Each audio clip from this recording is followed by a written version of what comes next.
up and sit down. Think. Yes, there you go, folks. We went from a black screen of doom to us. Yes, folks. Yes, folks. It is I, Festa 67's workshop. Hello, folks. How you doing? Love you long time. Missed you all and all of that. And the GNU, yes. Hello, hello. Love you long time too. So let's get all the pimping out of the way, and then we can have a good old blether and a good old chat with you all. So if you want to keep the content coming, ironic being that I haven't been about, but we'll get into that in a minute. Support this channel if you choose to on patreon.com/Festa67's workshop, or you can click the join button below or the $sign in super chat and leave a big old super chat. Helps keep all of this possible. Talking of the groovy gang, we'll come and do the chat, but I just want to say something quickly to avoid all the speculation that's going on in the background as to why I haven't been here.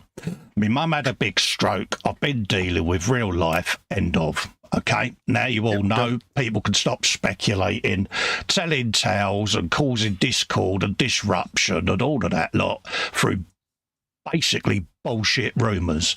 My faith in humanity has been destroyed by that, by the way. So let's move forward in a positive vein and get back to modelling. But can you just stop speculating about my private life, folks? I'd appreciate it. Not saying it's people in the chat, but it has been going on and I've heard about it and I'm not happy. Not at this moment in time. Anyway, let's have a look at the chat, folks, just to cheer things up a little bit. But I had to get that off my chest. Matthew Ward, a.k.a. Kipper's in the chat saying, evening, ladies. Hello, mate. How you doing? Agnes, yes, I remembered. It is still Agnes because it is. Yeah, it is still that month. So we need to start thinking about a new name for Agnes for next month, mate. We have got Natasha in. Say good evening, everyone. Hello to Festa, she says. Hello, Natasha. Didn't say hello to you, though. That's true. She says she didn't do it. The Bobbin says, hello, friendly frolicers. Hello, Bobbins. How you doing, mate? Everyone's saying hello to each other there. We got James, his bricks and his builds, folks. Yes, folks. Evening, morning, Colin Fox, all in chat. Festrugs, Fox Hugs, glad to see you back. Good to be back, mate. Greetings, greetings. The legend and purveyor of the greyest Captain Birdseye beard in the world. Marcus is in saying, hi, Colin and Fox. Ahoy, young captain. How ye doing, ye? And all of that. Hey, Marcus. I don't know what that was, but I tried.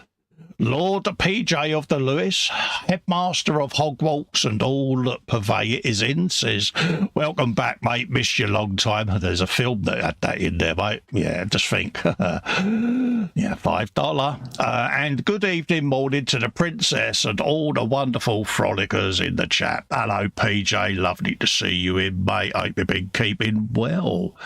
Saying hello to Brick Boy.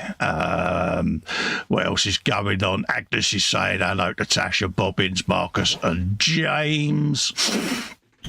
Everyone saying hello to each other there. Fox has disappeared off the screen for some reason. I think he's pressed the button. Yes, folks, there you go. Yes, we're straight in with a belly and bench from Agnes saying pepperoni pizza, bacon sarnie now. Bench nothing, currently got shoulder injury. Oh, poor you, mate. Rubby, shouldykins. Yeah, get some warmy cream thing stuff. His bevy is iron brew balloon clear with a teat. Baboon is Clyde Bacteria MRSA. Reese is saying hello. And that is the question of the night, folks. Belly, bench, beverage, biscuit, baboon. What else was there? Bickies, bacteria. Yeah, all of that, folks. And everyone said hello to PJ and Reese. There you go, mate. So anyway, how's you? And how's my other mum?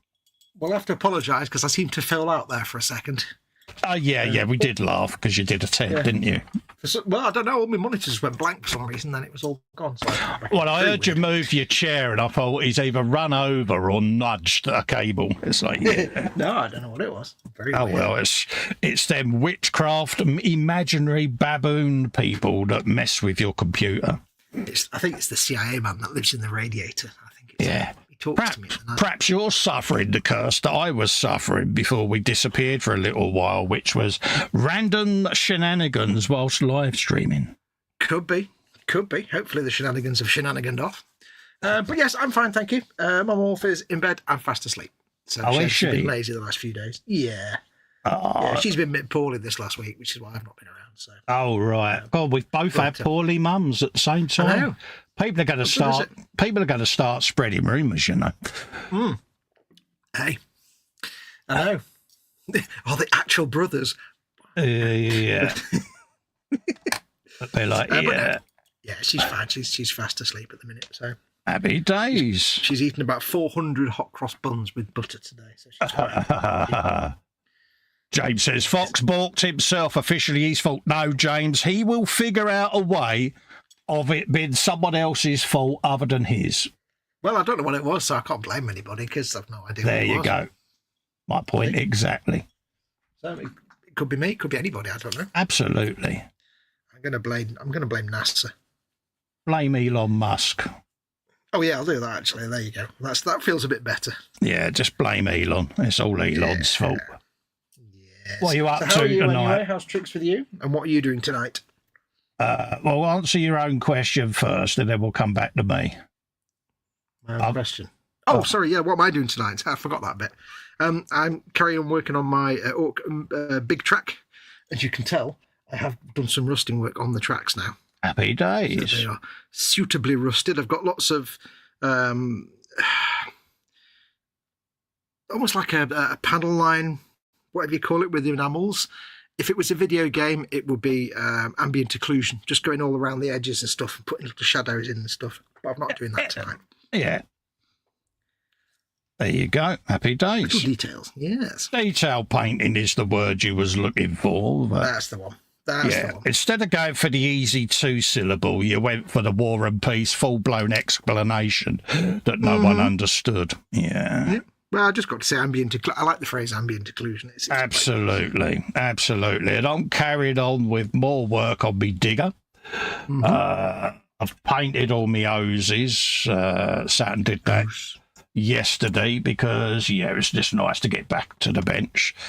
Did the interior of me cab. Helps if you show it on shot cold, doesn't it? There you go. So we did a bit of that. I like his nice blue chair. That's a nice blue, that. Yeah, so we got a bit of that done. We've gone round. We've just retouched up my stripes.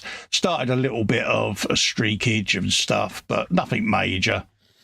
And I'm just going around doing all my hydraulic fittings. Probably do a bit of decaling at some point and chilling out, mate. We got a driver with his high-vis. Which is high-vis, as you can see. I like the fact it's glowing where it should glow or shiny where it should shine. Yeah. So there you go. That's what I've been up to, folks. So contrary to popular belief, I haven't expired or gone to space or gone up in Starship. Did you all see Starship? Let's talk about something good about Mr. Musk. Did you see the catch moment when they successfully caught the big booster? It is witchcraft and tomfoolery, isn't it? That was kind of like, I was like, what's all this about? What's it? Starship is the most 1950s spaceship you can imagine. Yeah. The fact that they just caught that with the chopsticks, I was like, my faith in humans and technology is, wax on, wax off. You can't go wrong. Proper moment, wasn't it? And it was like, wow, really? Yeah, people may not like him for his personal side, but you can't fault the fact that he put his money where his mouth was and invested in SpaceX and started it all up, and he's gone on to do what he said he would. And I tend to admire SpaceX and forget he's involved with it. It's just, I look at it on its own merits. It's awesome stuff. But I thoroughly enjoyed that. I sat there with a suitably chin on floor moment. Oh, yeah.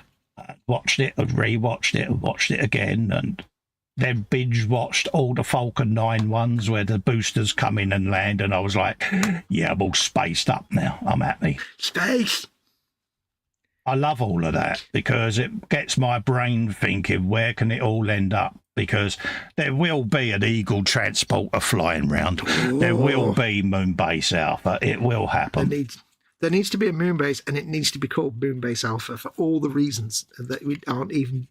There's no even debate to have there. It's just a fact.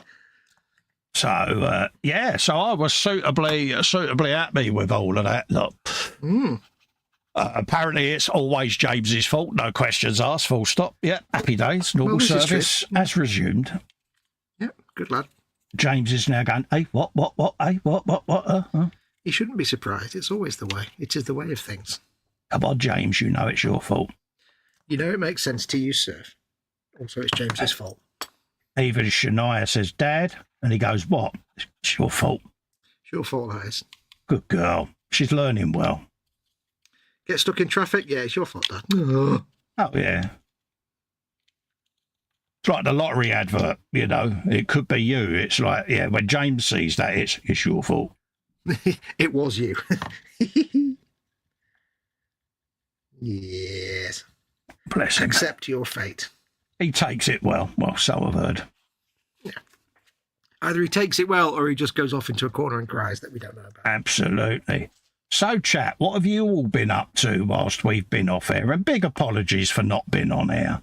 But as you can imagine, it was a case of real life first, folks. So. Yep. Real life always takes priority.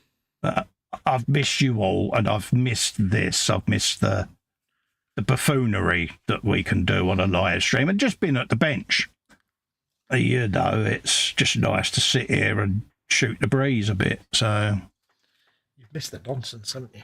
I have, mate. You know, we got together the other day, didn't we, and just had a catch up, and you know, it was once that all obviously once the elephant in the room subject had been spoke about, it was, yeah, we can move on now. And, yeah. Suffice to say, she's got some fight in her, as my old ma, and, yeah. And I have had to threaten her with Winnie already, so, because she's been stubborn, so, but, yeah. Yeah, the threat of Winnie is ever present. I'm so glad, and this is where PJ's going to do a Dreyfus. I know it, that's why I've said it. But this is where I'm so glad that my mum's stubbornness isn't hereditary.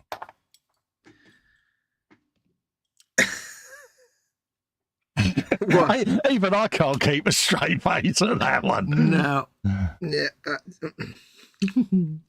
Meanwhile, back on planet Earth. Yeah.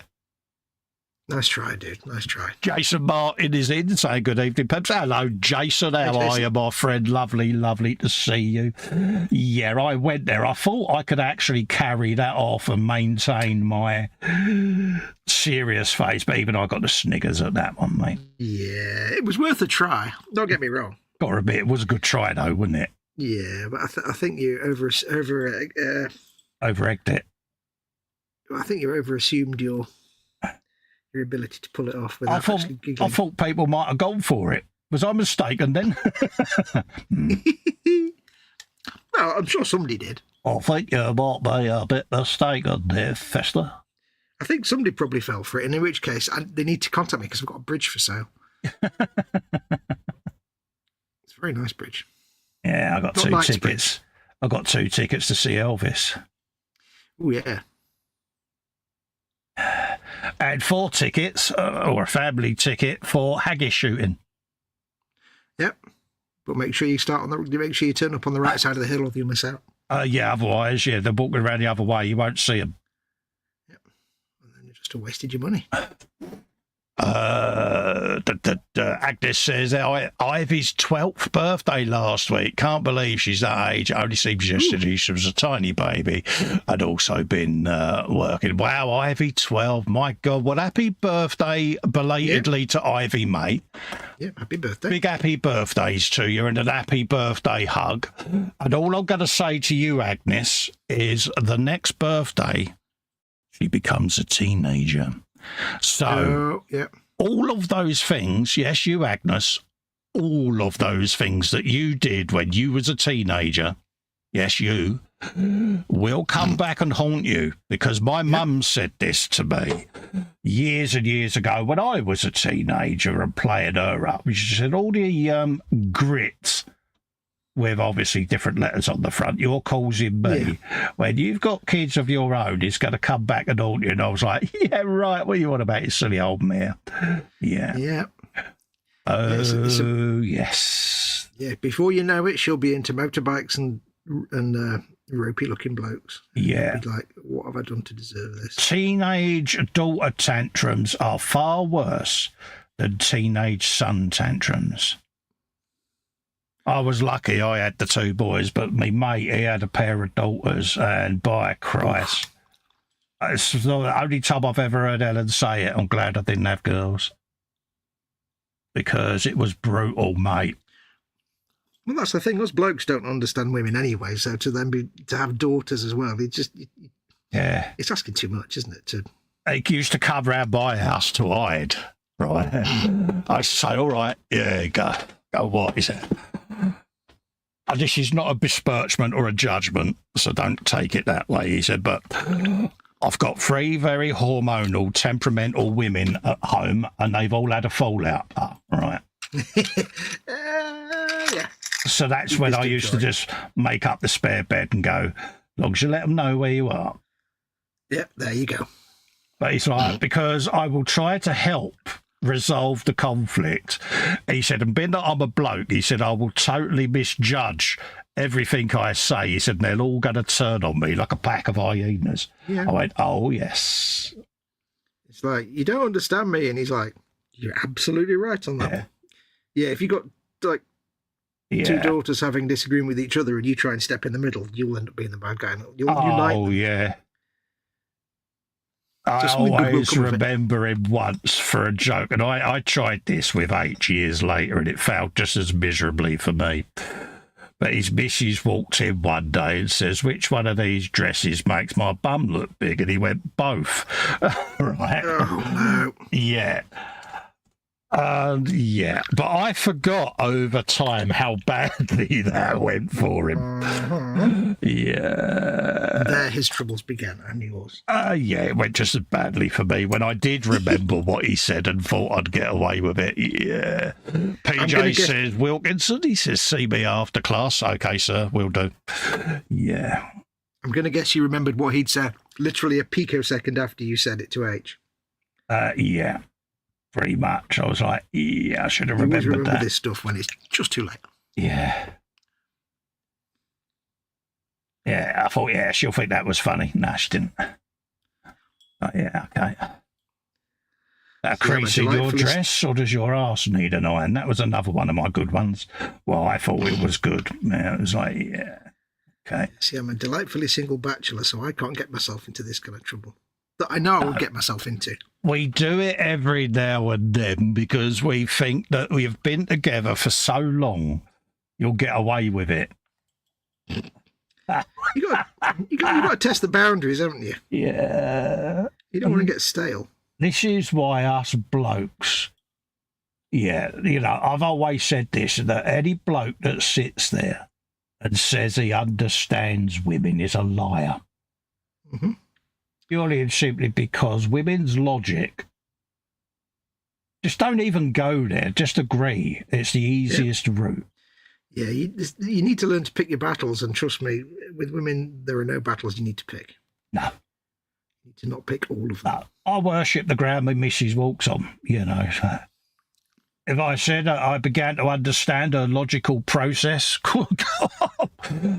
honestly, I'm trembling just thinking about it. Yeah, you want to stay in the good books. You're still there. You want to maintain that. My boys often, when she does one of her Hellenisms, they go, "Did you get that, Dad?" I just go, "I know my place." Yep. I am just going to defer answering that question. You just Switzerland. I become a politician. Yep. I could give Michael Howard a run for his money, that infamous Paxman interview. Yeah. I could give him a run for his money there. The Attorney General.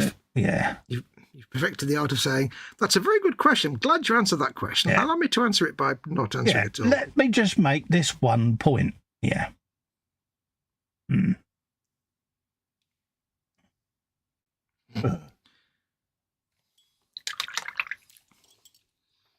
The Director General of the BBC is a very nice man. Yeah, okay. Message received and ignored.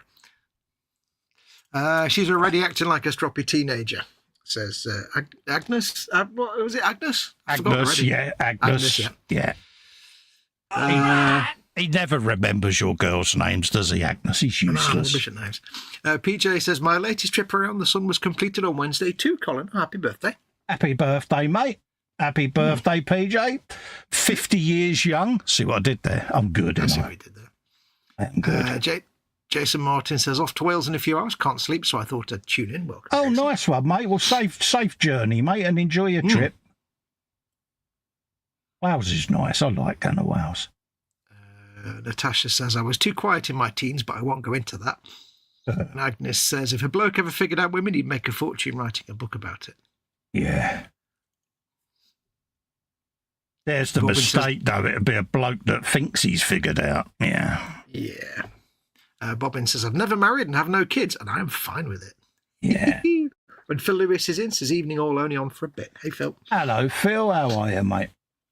Everything else I need to paint the silver. I've been married 35 years. I must admit, all joking aside, I've never regretted being married. I've thoroughly enjoyed it. And I think I've been lucky because 8 years, she is my soulmate at the end of the day, and she really does need a medal for putting up with me because it may come as a surprise, but I can be difficult to live with because I do silly, stupid things, folks. You might have noticed this. Breaking news. You know, and she does need a medal for that because, she needs something for it. I'm surprised she hasn't got a nose like Mike Tyson because, you know, the amount of face palms she's had to do in the last 35 years of marriage and 40 years of being in a relationship with me,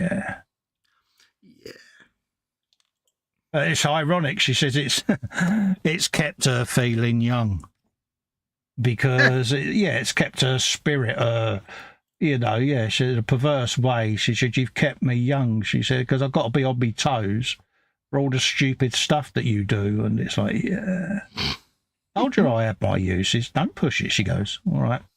Yeah, don't push it too far. Yeah, you know where you're going. Yeah, all right, love, I'm on my way.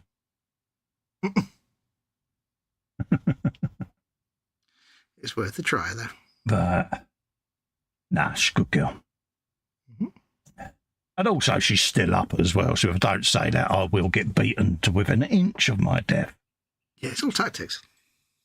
But she's off now for a couple of days, so. All right. Bit of time off, nice. So I might do what I normally do when she's off and just ring her and tell her she's got to get up for work. I think that would be a great idea. You would, you turd. I know you would. I fully support this specific action that you should take later. Yeah.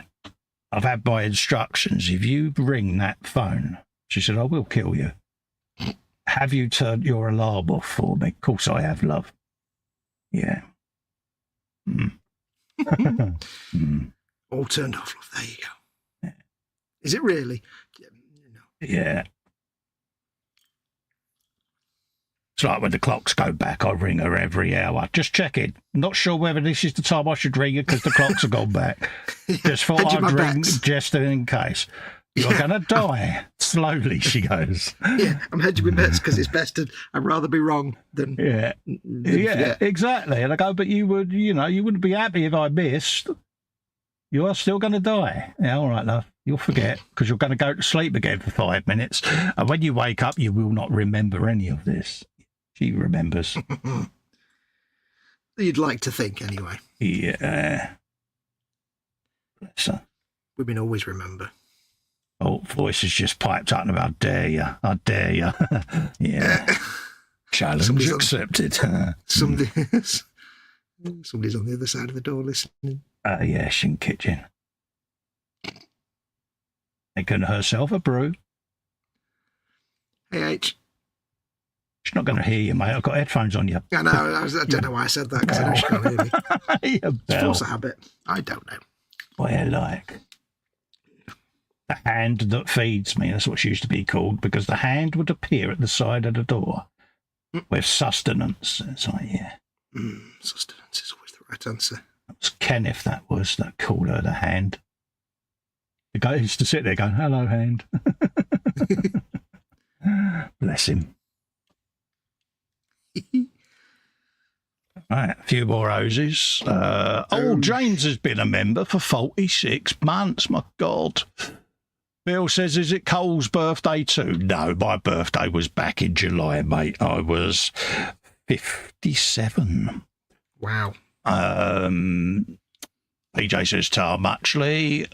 Agnes says he made sure the phrase through very stupid moments was added to the marriage vows. Yes. Yeah. In sickness and in health and all of those broken appliances. Oh, yeah. To have and to strangle at every opportunity. In sickness and in health and in death if you touch my things. Okay, there you go, love. Not touching now. Yeah. Bless her.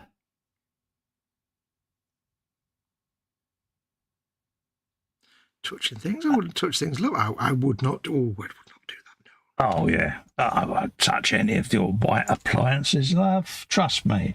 I'm a fully trained expert. I know how to fix this washing machine that's in 50 gazillion pieces.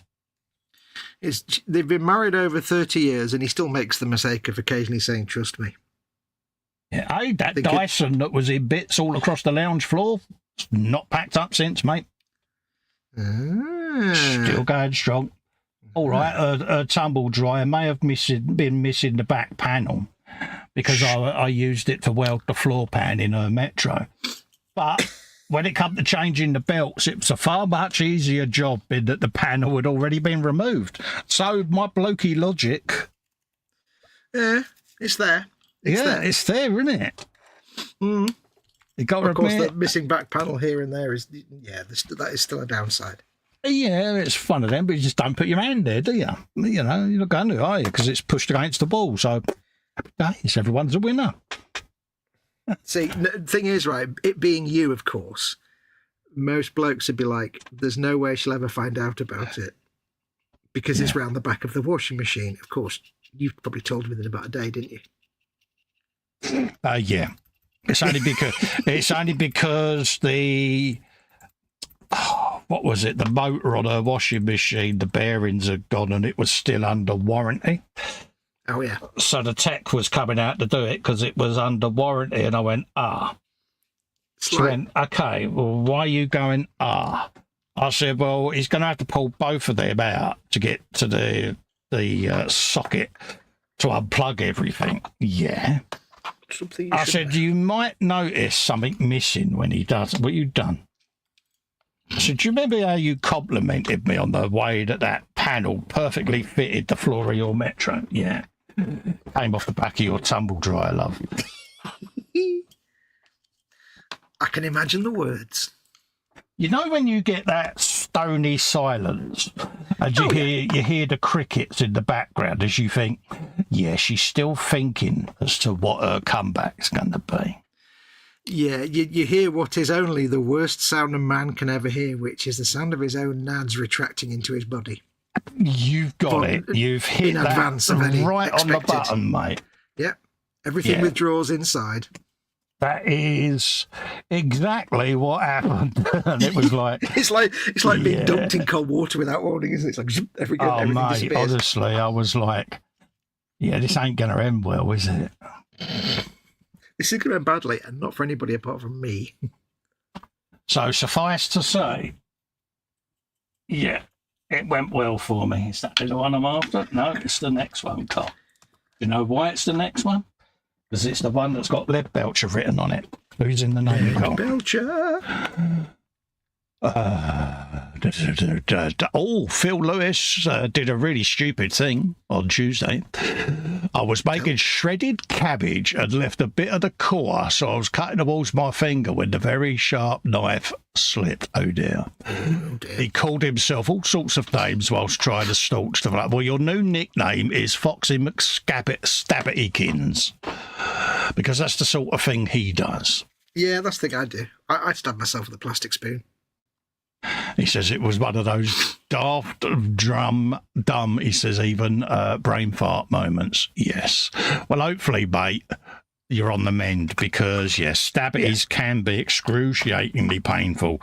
We look back on them over time with fondness, but at the time, we do feel incredibly silly. The funny thing about stabbities is that when you do a little tiny one, it's the worst thing in the world and it hurts for weeks. When you just like jam a blade an inch into your leg, it doesn't really hurt. No. I did that. I dropped my modelling knife and it went into my leg. I sat down in this chair and it went spont into my leg. Yeah. Blade deep, and I'm like, oh dear. Into my thigh, my rather manly thigh. And it didn't actually hurt. I'm like, hold up a minute. Did you just say that you had a manly body part? I said a manly thigh. Well, yeah, I have manly body parts. I was going to say, my God, things I never thought I'd hear said by Fox. Some of my body parts could be considered manly, I think. Some of them womanly, perhaps, as well. On the other side, the most princessy, My Little Pony. Yeah, bless you. Yeah. I love the way you just said that, my manly parts. Yeah, all right. I've got all the right bits in the right places, but not necessarily in the right proportions. Dear. Viewers of a nervous disposition may wish to turn away. Yeah. Clunk. Oh, I've got something to show the lovely viewers as well. Oh dear. While I remember, while I'm just between paintbrushes. I ordered some. Be afraid, folks. Oh no, nothing to do with my manly thighs. I ordered some stuff from a place called what they call Crooked Dice. Never ordered them before. Yeah. And here's the story, right?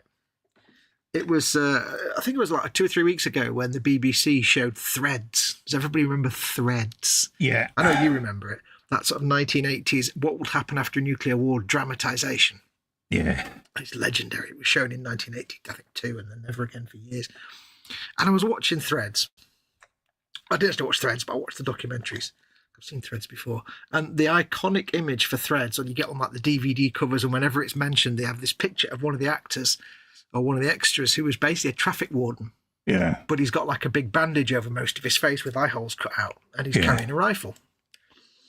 And he was literally just this guy that came on. He was in for about 20 seconds, but he became the iconic poster boy. Yeah, the poster boy of the yeah. Yeah, so whenever you see Threads. And then I found 2 places that make figures of this traffic warden. Yeah. One was the guy who paints action figures, but they're terrible.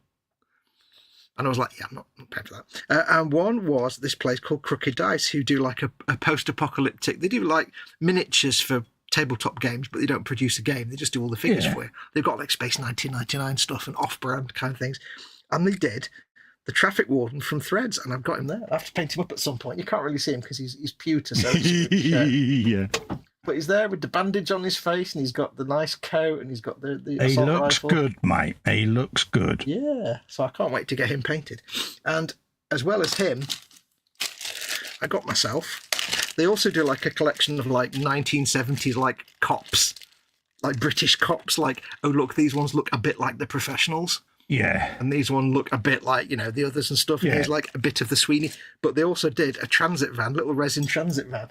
I've got the wheels in the bag. So I might try and combine this with the, this is to scale with the Threads. Dude. I like the way they come up with a generic, this isn't the characters from this show, but we'll say that they are doing a similar job. Yeah, like they have like a load of people that look just like sort of people from Space 1999, but they're not. Del Boy and Rodney, market traders. Yep. Here's a pair of market traders. Yeah, and they do a guy that looks just like Straker from UFO. Oh, they do all the girls from UFO with the purple hair and the outfits. They do all that stuff as well. It's like, so I thought I'd get one of their figures. I also got a V Skyfighter, which is pretty good. It's quite big, but it's 2 pieces of 3D printed resin, and there's a huge like wonky gap in the middle. It's like, oh dear, that's a bit. Well, mortar. Yeah, so that. Well, no, I mean like that. It's 3D printed, and it's like you'd have to fill it, and so it would need some serious filling to make it look nice, because it's supposed to be like shiny appliance white. So it's like you can't afford to have. Lumpiness. So I'll get around to it. Yes, many a banana-shaped Revell plane I've built over the years. Yeah. But I'll put it in its little box, and that'll get done at some point. But yeah, I couldn't resist that the traffic warden, because he looks so mint. He's just so good. But of course, the thing is, me being me, I went off on like a 3-hour-long Google adventure, learning all about threads and the guy that played the traffic warden, and there was even a thing where they found out who the guy was. Oh right, yeah. Like 40 years later, and they actually traced him, the actor, and he said, "No, I was just there, and there was a casting call for local people, so I turned up." It was a bit like the nuclear warning films of the time, wasn't it? We had The Morning After. Do you remember that one? Yeah. Because we had the whole nuclear threat back in the early 80s, where it was imminent, 2 minutes to midnight, all of that gubbins. Yeah. So the government commissioned loads of nuclear disaster movies, but almost done as a public service announcement. Yeah. And but I mysteriously received 2 market trader figures from a person called GNU. Funny that, isn't it? He's got a name similar to yours, mate. I know. Who would have thought there'd be more than one person? So I've got here. Let's just open them up a minute. I just don't want to get any of my finger oil everywhere. But you've got Del Boy. White geese, that's with his John Motson coat, of course. Yeah, utter plonker. Yeah, all of that lot. And then, of course, you've got poor old Rodders, looking rather amused, bless him. So yeah. I love the way he looks like a beanpole as well. He just got the sculpting just right. Got it just right. So my magnifying microscope of microscopeness will be employed to paint them. So because I have to admit, like when I was on their store, I saw those 2. And instantly I just thought, right, I'll be first downloading a 3D print of a Robin Reliant, and he'll have some fun with that. And then he said, yeah, that was the first thing I 3D printed was a Robin Reliant, mate. Oh, yeah, that's one of the first STL files I downloaded, mate. Yeah, I didn't even know, and I'm like, bonus. But I saw them and I thought, I have to get that for Festa, because of course I have to. Well, it's one of them I've never bothered painting yet, because I never had figures to go with it, so I shall scale one down to that size. Yeah. I'd paint it, but so all of the figure painting prowess will be needed for them bad boys, because they are they're not small, they're very far away.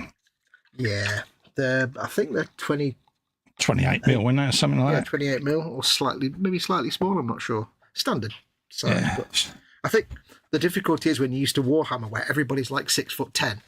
Yeah. When you get a normal human sized person in 28 mil, they're like, oh, they're really small. Right, that's that bit done. I was trying to figure out how to do this plate on the back where the big super cannon attaches, and you've got the magnet in there and on the bottom of the cannon.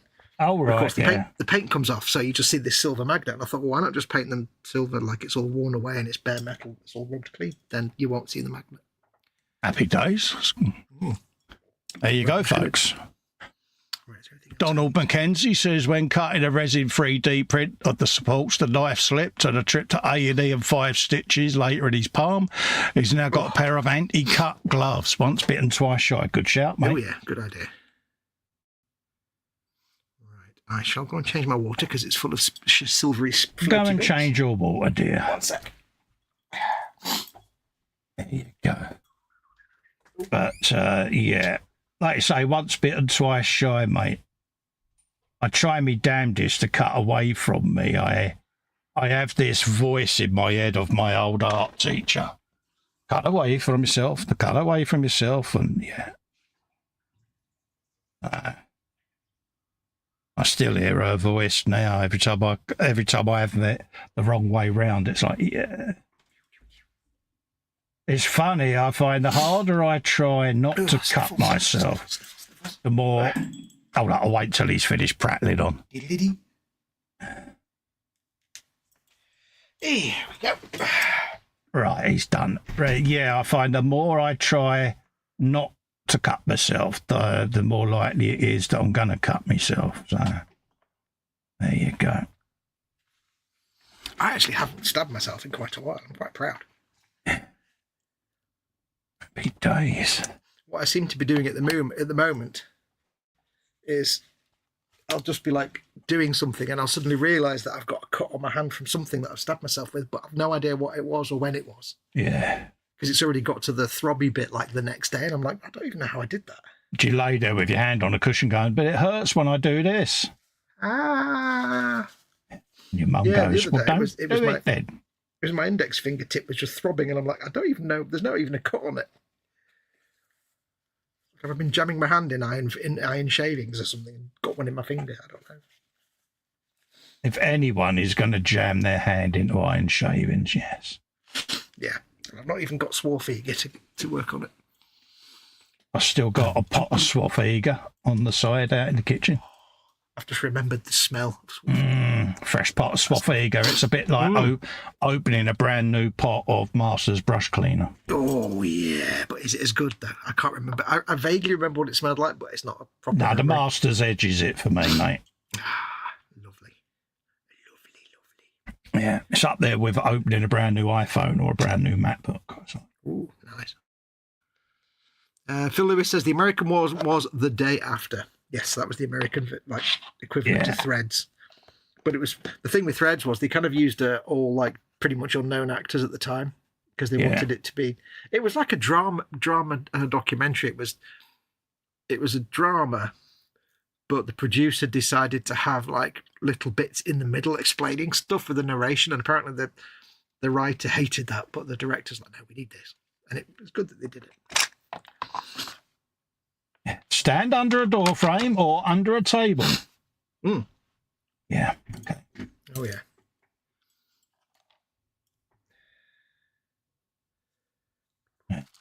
Bit like when the stewardesses say, put your head between your knees. Yeah, it's not to save your life. We just want to preserve your dental records. Yeah. I was watching something the other day and they were saying, yeah, well, that government like protect and survive stuff where they said build this little shelter in your front room and stuff. They were basically just getting you to bury yourself. Pretty much, yeah. Yeah, they were just getting you to bury yourself so that the disease spread. And the guy was like, I never thought of that. Yeah. Yeah, not a pleasant thought. Well, I mean, what better way of getting the message across than do it in a polite British manner, isn't it? It's like, don't want the public to think that, but that's what we're asking them to do, yeah. Yeah, basically. Right. Brown is the colour. I don't want dried bark. I want iron oxide. Where's my iron oxide? Bit of iron oxide. I do want more than Frank Brown. Ooh, that's got a ring to it. Mind you, if I'm doing leather, if I do iron oxide first, it's easier to dry brush over. That's true. Iron oxide. There you go. Hey, what you need is a paint rack on your door, mate. What I need is I need walls that can hold the paint rack.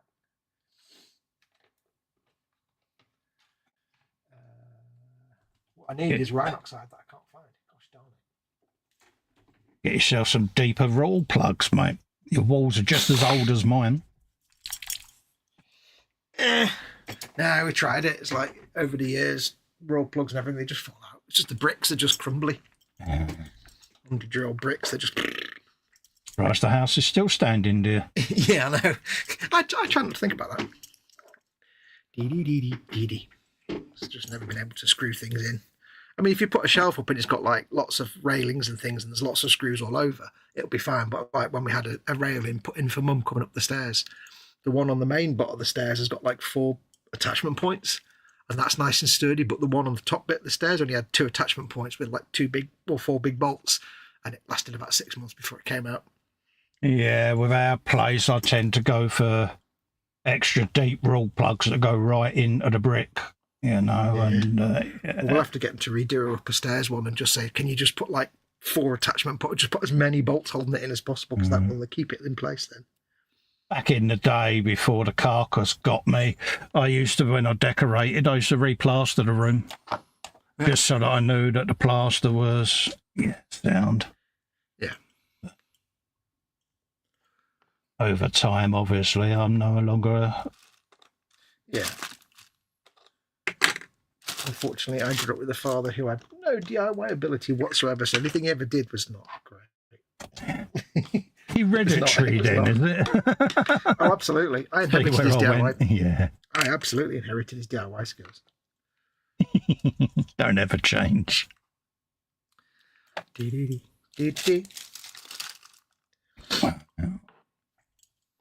Although I did successfully once drill holes in the outside wall to bolt a wall clock, outdoor wall clock to the wall. I did that without killing anyone. Oh, wow. I am so proud of you, mate. I know. I had to go and borrow a drill from the neighbour because we didn't have one. Hold up a minute. You used a manly tool as well? Yeah, I used some of my manly body parts to use the manly tool. Dude, I'm so proud of you. Yeah. I didn't know how to use it. It probably took me like 4 times longer than most normal people would do because I put it on too slow or something. But I don't know.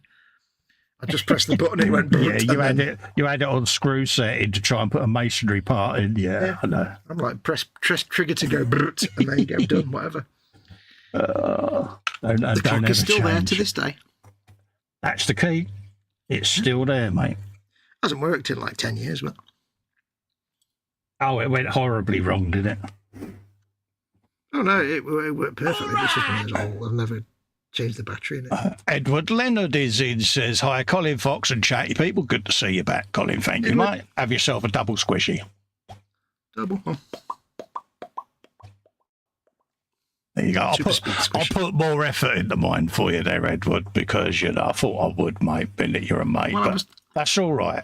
Yeah, I was painting as well. But, you know, I was prepared to make the sacrifice to Edward as he's a dear friend, but that's all right, Fox. Phil Lewis says, did you know that General Riken, the commander of the rebel base on Off with H, refused to leave his post until he had been served his Waldorf salad? Oh, there you go. Agnes says, during the 80s, I think the UK was safe from the nuclear war. What country was going to mess with Maggie?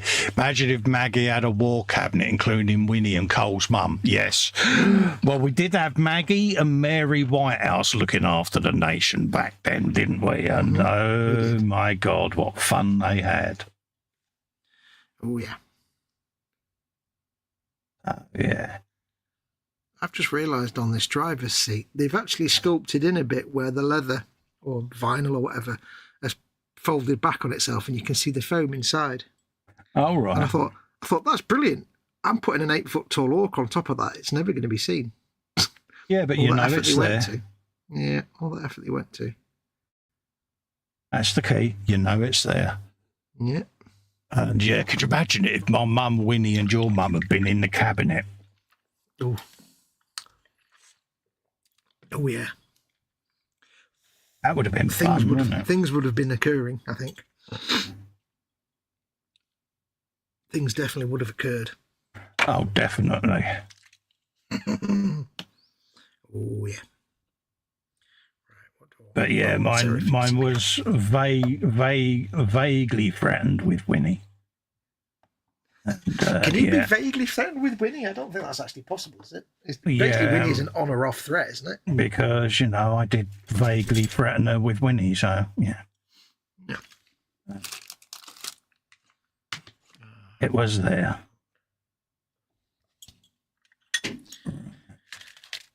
A little bit of non-oil and a little bit of lamb. You just want to adopt my Aunt Win, don't you? I know you do. I'd say you do, because I've already told her that it's happening and the train's booked. Well, I would do, but then there's a certain amount of self-preservation that also kicks in at the same time. She's your problem now, mate. Not till she gets past Watford Gap. She's on her way. I've got an app on my phone, Find My Winnie. It's got an alert that goes, "Arooga, arooga." Yeah. Break glass in case of emergency. Danger, Will Robinson. Danger. Danger.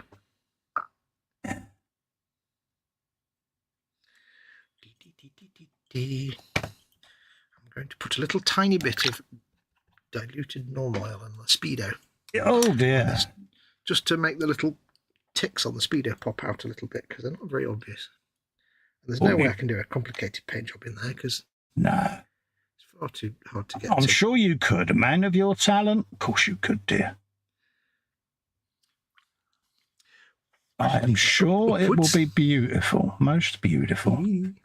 Right. Well, I figured the best way to make the little ticks stand out is just with a little very subtle shade, you see. And yeah.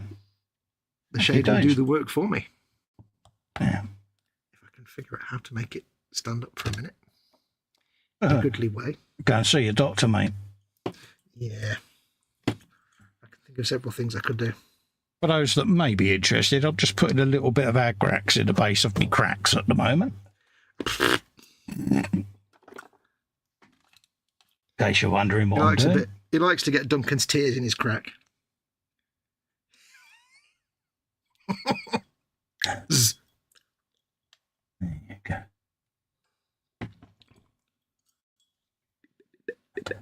Right, you sit there for a moment and do your thing, little thing.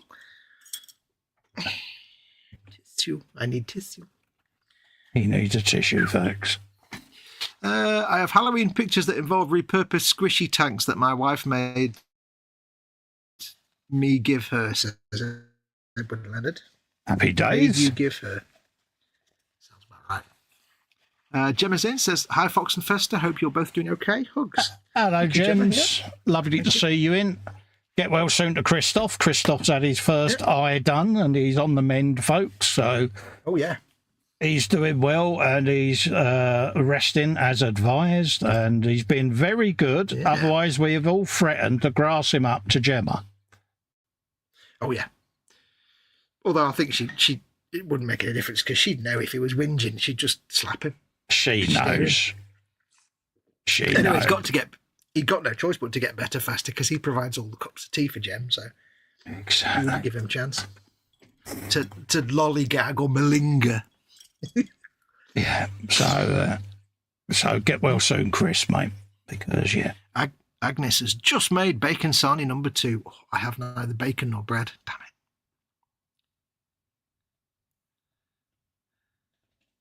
it.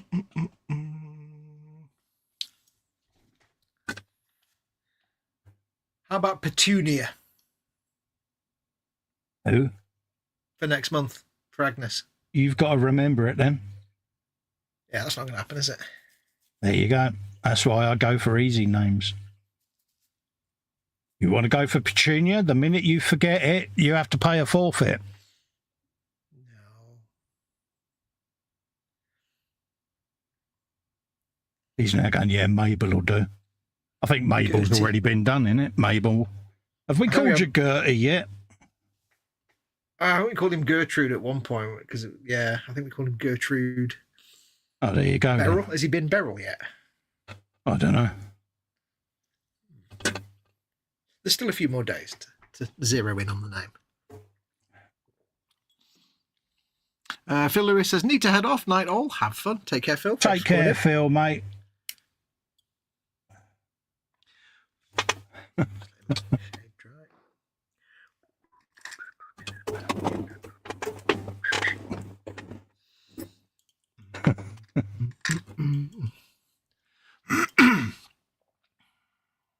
Let's get a bit more cracks in these little bits. Why not?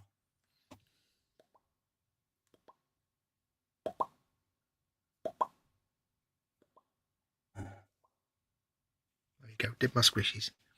Bit late. I still did them. You go. Gemma says, Chris is being good. He's happy to be able to see much clearer out of one eye. I don't think he realised quite how bad his eyesight was. Yeah. I know when Mum had hers done, Gem, she said she saw the world with such a vivid clarity that she hadn't, she had missed as her eyesight had deteriorated. So. I remember when I first got glasses. I had my eyes tested and stuff, and I hadn't been to an optician for 20 years as much. Yeah. I got the glasses and I suddenly saw everything. I thought, I didn't realise how bad my eyesight actually was, because then when I took the glasses off, I'm like, oh, crap, that was what I was doing. I didn't think my eyes were bad. Everything looked normal to me until I put the glasses on. I'm like, oh, wow, my eyesight was really bad. Lex has been thinking of getting his eyes done because he's got proper beer bottle glasses, bless him. And I said, well, if you get yours done and it's, you know, you're happy, I said, I might consider getting mine done just to get away from glasses. Yeah. But it's one of them, you know, it's your eyes, isn't it? Yeah. I can understand it with Lex. He's still a young fella at the end of the day. But... Yeah. Yeah, I mean, you look at it and think, it could make my life so much easier, but if it goes wrong, lasers. Well, I wasn't going to say that, being that poor Chris is waiting for his other eye to be done. I was going to wait until he had been through the mill, but... No, he's having cataract, so that's not lasers and stuff, but... LASIK and stuff. Didn't realise you were such a fully trained eye surgeon there, Fox. I should have realised. You know what I mean. I know what you mean, but... Poor Chris. I'm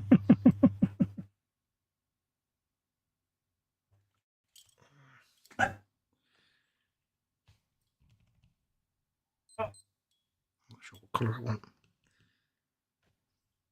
Oh. I think I want that colour. Yes. Go. A bit of that on there. So that's the grills looking a bit more pronounced, and then we can always get rid of anything that we don't want. That brush.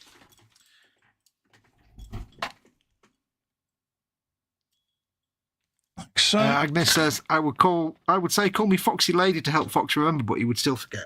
Absolutely. Yeah, of course he would, mate. He'd forget. Yeah. This is Fox.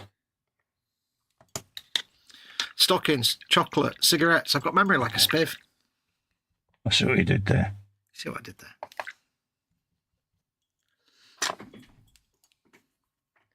You know, one day that joke will not work ever, because there'll be nobody who remembers what spiv actually is. That'll be a sad day. Old language is dying, mate. Has been for years.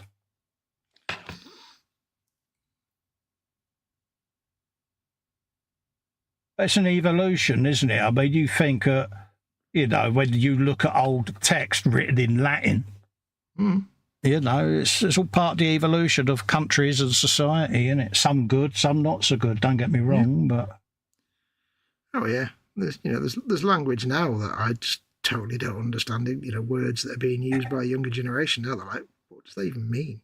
And it's interesting to see it. It's just, yeah, like you say, the natural evolution of the language. Oh, yeah. You can't stop it. It's going to happen. Of course it is. You know, these people that get up in arms about it, it's like... Sure. I'd see the point. No. You know, it's part of progress. You know, if you didn't have it, the wheel would never have been invented, would it? Let's be honest. Yeah. Always makes me laugh when you get people like, I don't believe in science. Science is evil and has never done anything good. And I'm like, well, tell you what, let me take away everything in your house that depends on science. Yeah. And let's see how you get on.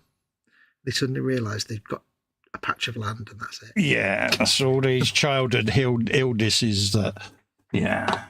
Let's take away the vaccines and see how you would cope, yeah. Yeah. Or people that say, oh, yes, I can't eat that. I don't like chemicals. I can't use that. I don't like chemicals. I'm like, okay, you can't have a glass of water then, can you? No. Or, you know, breathe. Oh, no. I see it more of a failing of the education system, though, to be perfectly fair to them. Yeah.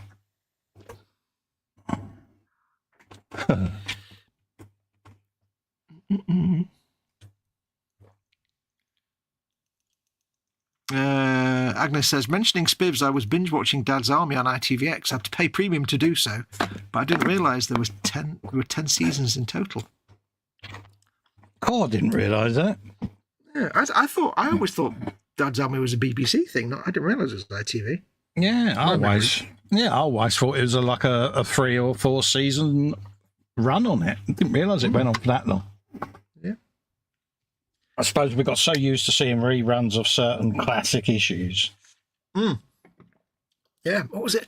I saw the other day was some series, and I didn't realise there were like 10 seasons of it. It was, it was Open All Hours. I didn't realise there was only about 24 episodes of that, or 26 episodes in total. Yeah, same as 40 Towers, wasn't it? Yeah. Oh, God, that went on for years, but they were spread out, and the follow-up series with Davy Jason actually was like, there were 4 times as many episodes. Yeah. Oh, yeah. D. Fox says, Edward, she made me donate the jellyfish aquarium for her evil Halloween shenanigans. I had to because I was sent a scratched one. And then, of course, she made me help her make her evil visions come true. Oh. Dear. You're always going to be known as the squishy god, though. Yeah, king of the squishies. He's the squishmeister.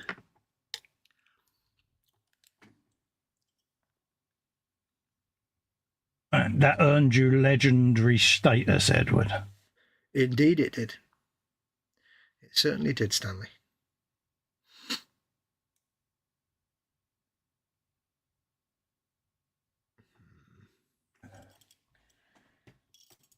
I mean, that's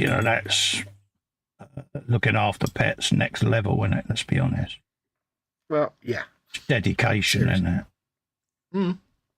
That's proper serious business. That's what you need if you want to be the...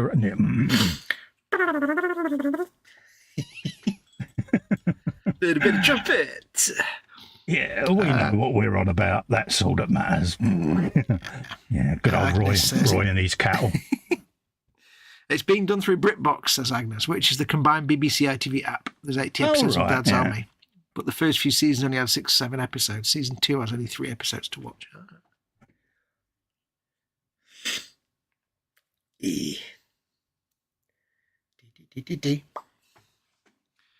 It's one of those I keep wanting to re-watch, Dad's Army. But it does age brilliantly because of its setting. It doesn't age badly at all. You can't. Yeah. You watch something set in the 70s, it ages terribly. But look at that. It's just like, it's still funny. It's very innocent humour. Oh, the country was innocent back then, wasn't it? Yeah.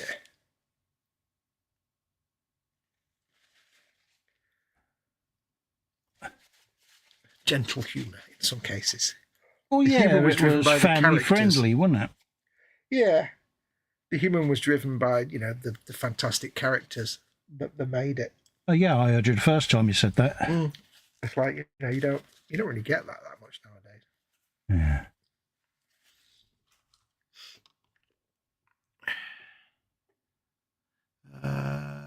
Natasha's been working... No, go on. Now you carry on, mate.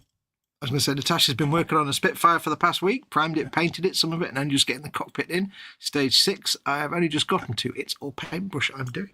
Cool. Jolly good. Make sure to put some pictures up.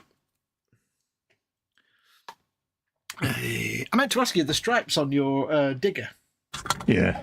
Were they decals, or did you just decide to put them on? And that's what no, I painted them in front of you on the Frolic, mate. I don't watch the Frolic when I'm in it.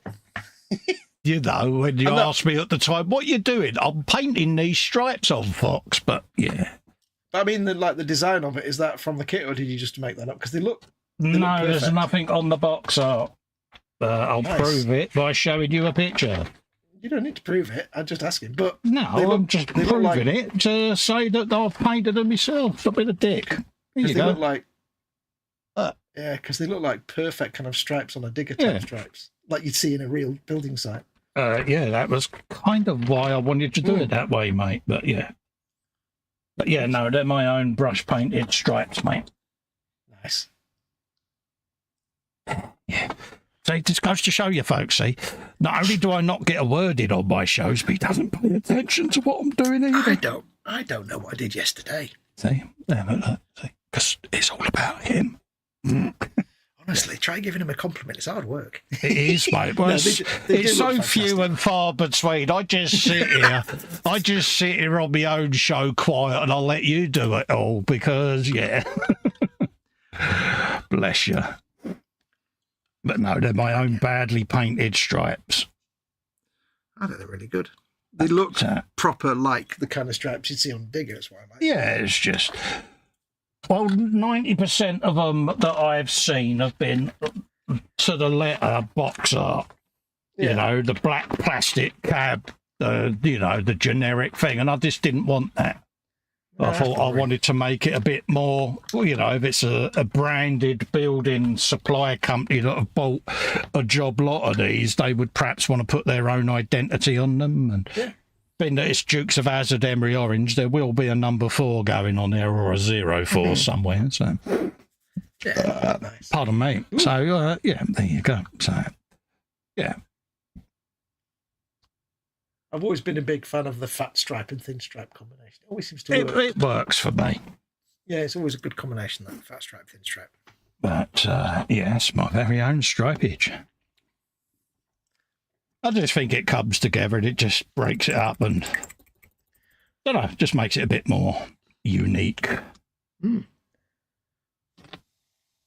It's almost a shame to weather it, but it needs to be weathered because, it's a bloody mechanical digger, isn't it? It's not going to be pristine.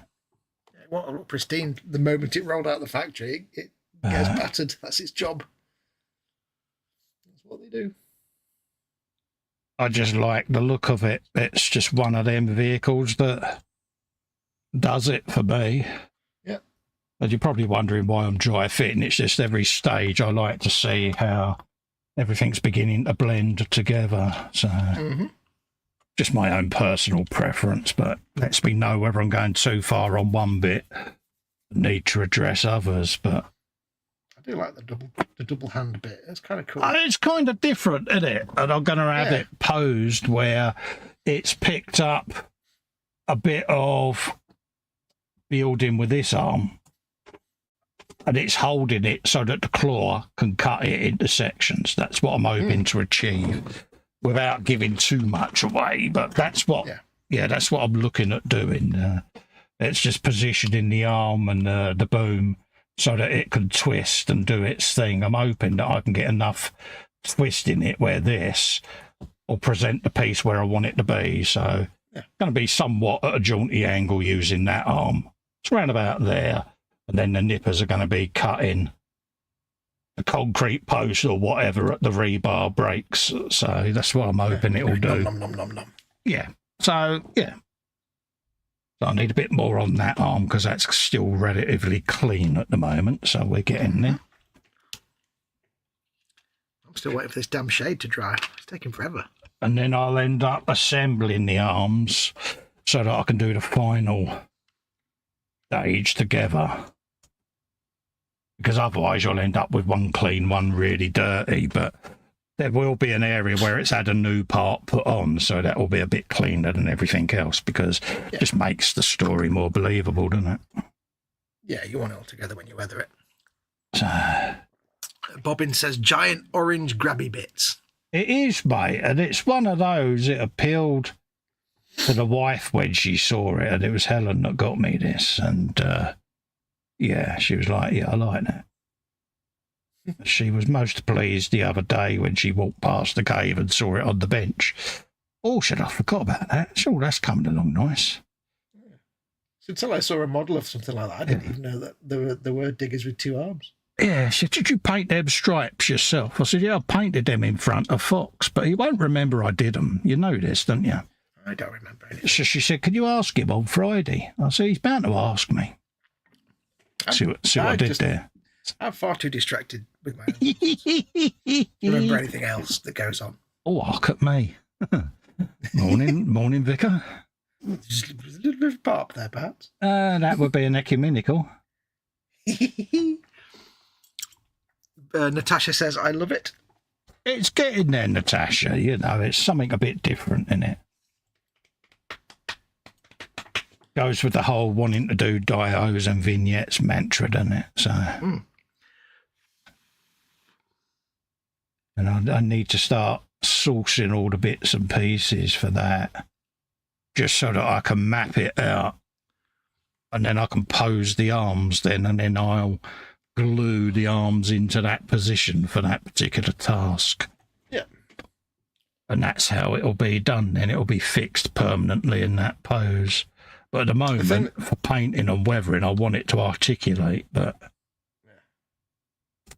yeah, go on. The thing that gives it a wonderful scale is the rubber tubing. Like where many kits would just mould that in, and it look. Yeah. They make it look properly like to scale in the real thing because they're just. Yeah, it's all rubber bits that you have to paint, but I'm glad that I put them on and painted them all the red oxide, because then I got to re-rubberize the bits that would be black on the real thing. You know, a lot of the pipe work on the vehicle stays as the own vehicle, apart from the UJs and fittings and rubber hoses, and I wanted to maintain that. The only way of doing that was assembling everything and then painting it the one colour and then going back and repainting the hoses. So I'm glad I did it that way. I wasn't at the time. I was like, yeah, I'm going to regret this, but actually it came off. So yeah, it would have been a nightmare to try and get all those hoses in after painting it because it just. Oh yeah. Agnes comes up with a good and says, I can imagine a builder using that to try to show off their skills and try and cut a sandwich. Yeah. I would. If I was using it, I'd be pretty much trying to cut a sandwich with it. I remember an episode of Time Team, because they had the same digger driver for many, many years, a guy called Ian something. And he said, people often wonder, you know, why do we keep using Ian all the time? And this is why we use Ian. And he basically got his digger, and I think Phil held a banana, and he basically peeled the banana with his digger bucket. And he's like, that's why we keep hiring Ian. Yeah, he's like just gently peeling it just with this massive digger bucket. He's like, that's why we keep hiring him. Agnes says, re-rubberizing is what Fox calls putting his gimp suit on. I don't have a gimp suit. I know it's how they all turn against you at every opportunity. It's so sweet. I know. It's just like, it's just grist to the mill, isn't it, basically? It's so sweet. It really is. I think it is. He doesn't. He hates it. Edwards, I don't mind. Edward says, belly, mushroom and sausage pizza. Ooh, mushroom and sausage. Bench, Nilsson Works, PG, monument repair type Gundam. Nice. That's great. That's a new, I didn't know. I've not heard of that one. I'll have to have a look at that. I've lost track of what the perfect grades for the last sort of 7 or 8 years. I've not seen any, what the new ones are. Beverage, IPA and bourbon. Ooh. Oh, nice. India Pale Ale. Bourbon. Is this dried yet? God damn it.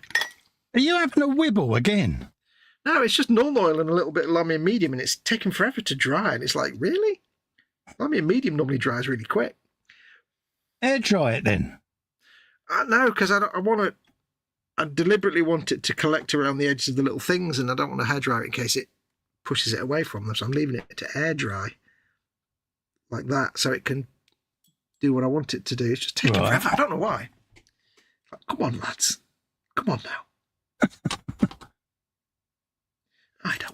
I don't know what it's like to see a grown man cry. Haven't seen you for a while, Fox, so you are due a bit of mocking, says Agnes. But you don't have to preface it with haven't seen you for a while. I'm due a bit of mocking regardless. Yeah. It's just the order of things. Yeah, we've both been skiving, haven't we, mate? Yeah. He's just been practicing his pole dancing, and I've just been sat on my inflatable thing in the swimming pool, drinking tequila. How are you getting on with that pole anyway? All right, mate. I've only fell off it twice. Oh, nice. That's not bad then. That's not bad for a beginner. Not doing bad. It's the strength in the upper thighs. You just have to work on that. Go on. There they are.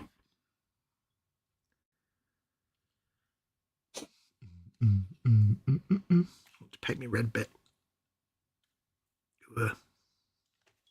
Okay.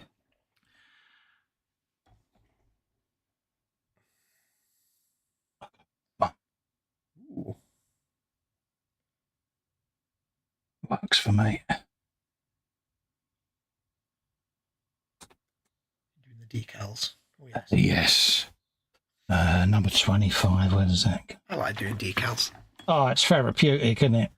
Yeah. I was decaling a kit that I can't talk about at the moment, and I was doing that overnight, and very therapeutic time to myself. It was just like, yeah, getting myself back into that bench mentality ready, you know what I mean? And it is a good way to get back into it. Oh, yeah. It's relaxing. It's especially like if you've got like a thing that wraps around a complex body, that could be a nightmare. But when it's just little markings and things like that, you can't really go wrong. I love them type of decals. The front decals on a motorbike fairing, because it's a double compound curve. It's like, yeah, challenge accepted. Yeah, you like the challenge there, don't you? You love that kind of stuff. That's how I got the decal whisperer handle, wasn't it? It was like, yeah. Exactly. But yeah, little markings and stuff. Body wrapping that bubble car and the transit van, wouldn't it? It was like, yeah. That would just give me the yips doing that. I'd be like, ah. That was great fun. I absolutely thoroughly enjoyed that. I very nearly said something else then. But, yeah. Agnes says, oh God, an image of Cole doing pole dancing is not something I need, lol. His stripper name will be Dixie. Yeah, that'll work for me. Dixie Wilkinson. Dixie McTease. Dixie. Yeah. So you got that image in your head now, yeah. PJ's going, oh, please don't put these images in my head. Don't forget, he does have the gold lame pants. So. Absolutely. I've got the hot pants to go with it. Yep. Can hear the music now, Paige, can't you, mate? It's just the pants because it's topless, you know what I mean? Yeah. Yeah, but I can get my moob tassels to go in opposite directions. That's a skill. That's a skill and requires a certain knowledge of various elements of physics. Absolutely, mate. Many years of practice went into that. Let's move that over there so that I don't pick that up by mistake. I think we should all just sit there quietly now and think about Colin doing his pole dancing. Oh, yeah. Big fish, little fish, cardboard box. Throwing some shapes while you're dancing. Yeah, I'm there, mate. I'm just banging out all the moves, mate. I'm twerking the lot, mate. Oh, mate. Twerking and throwing shapes at the same time. Just think of Kylie, you're spinning around music video. But instead of Kylie in the gold hot pants, you get to see Festa's hairy bum cheeks. Just putting that image in your head, PJ. Happy birthday. Andromeda Studio has just subscribed to the channel. Welcome to my channel, Andromeda. Welcome. There you go. So, welcome. You are most welcome to my world of festiness. Bobbin says Dixie 67's workshop. I like Dixie 67. That works. So, yeah, I'll have to have an animated pole dancing logo now going. I'm disturbed how well Dixie 67 actually rolls off the tongue. Yeah. Yeah, that's what I was worried Agnes H. here would be saying about pole dancing and hot pants and tassels. It's like, yeah. She's like, how did they know? Damn it, they got a camera in the bedroom. Yeah.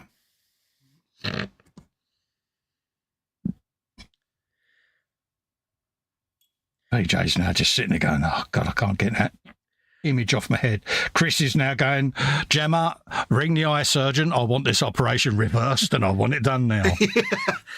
Can they reverse the operation in my brain? I do not want to sit there see this. PJ says belly, Burger King, Angus steak burger. Oh, nice. Large fries and onion rings. You want to see a doctor about that. Bench cleaning the 3 models I'm taking to the Telford show. Oh, nice one. Beverage, extra strong tea. Oh, you're taking models to the Telford show. Oh, look at you. Competition time.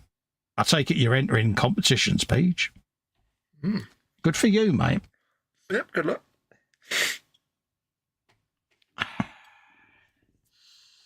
All I've got in my head now is, will it be mushrooms, fried onion rings? You'll have to wait and see. See what we did there. King Angus steak burger. Burger King. Oh, I really wish I could get Burger King delivered. Oh, they're too far away. Oh, we bless. we used to have a local Burger King, and then we didn't, and everything went rubbish after that.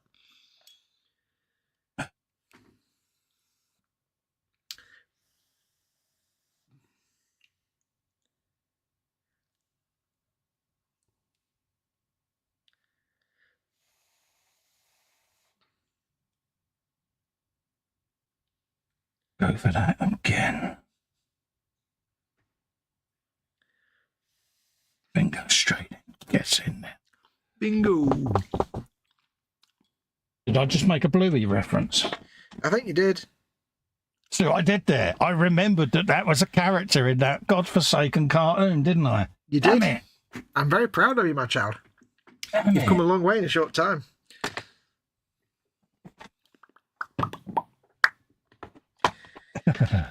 For real life.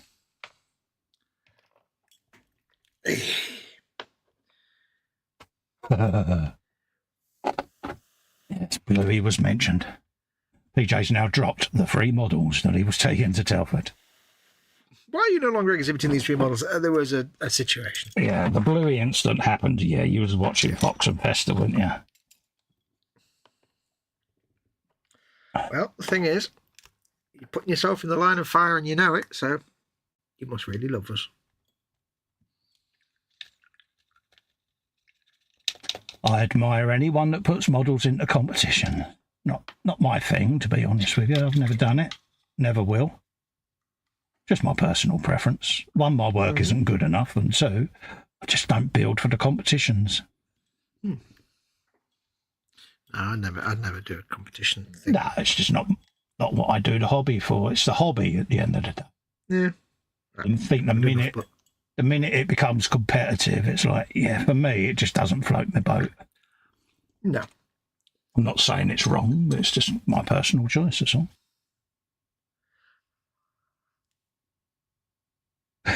We've all come across those people in the community that are very competitive. Oh, yes. Yeah, and it's like, yeah, go be competitive. I don't mind. PJ isn't. PJ's doing it because he's got a stand up there this year, but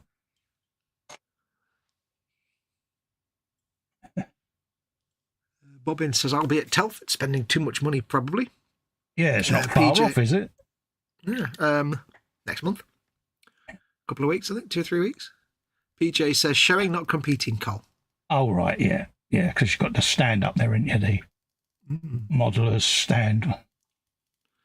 I've only ever shown a model once ever, and that was just because at the time I was doing stuff with the guys from the Japan Cool Gundam store, and they wanted some models on the table, so I took one of my big strikes.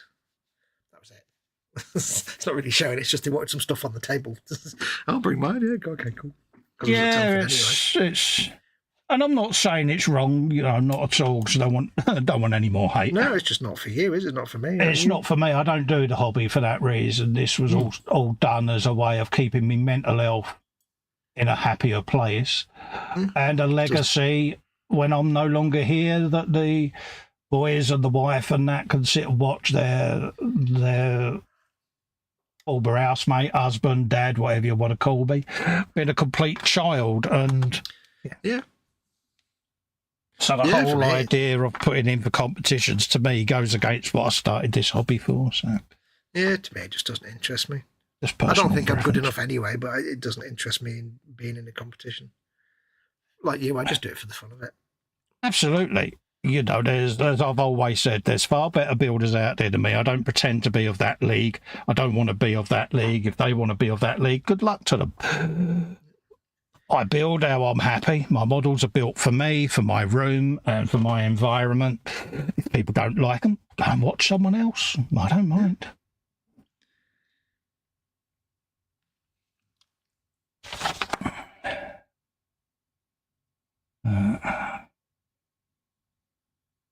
I mean, when does it stop becoming a hobby? When it becomes that serious thing, isn't it? And yeah.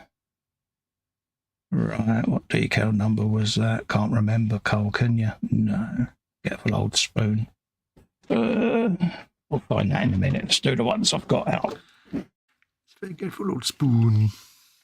Yeah. That's an Hitachi chair. It's funny, they want you to put this decal on this chair, right? And then what am I going to be putting on it in about 10 minutes? Yeah, I'm going to be putting him on there. What's he going to be obscuring? But we know it's there. It's like me painting this leather chair. It's going to disappear under the backside of this 8-foot tall oak, but I'm going to weather it and make it look like leather.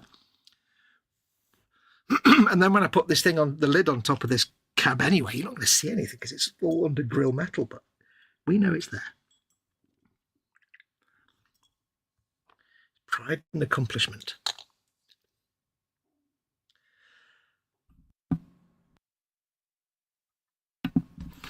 Okay.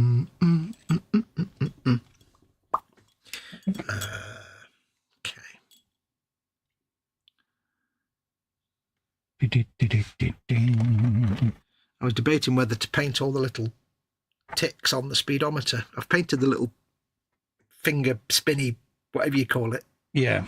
Arm red. And I'm thinking, no, because I'll just end up messing it up and I don't have to repaint it. They're too tiny. I can't paint them.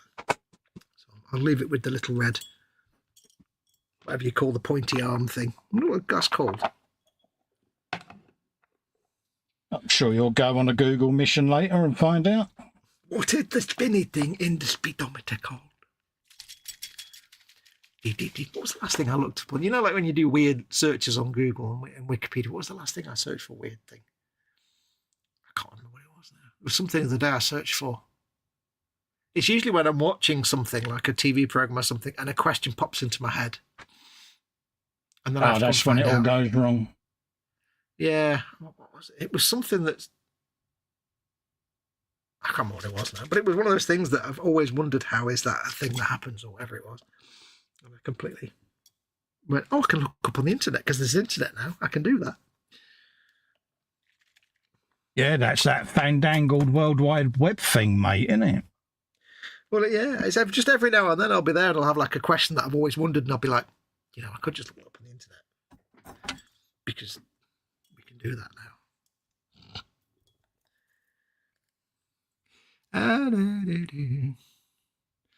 Normally I wouldn't take any models for show, but I was peer pressured into it this time, says PJ.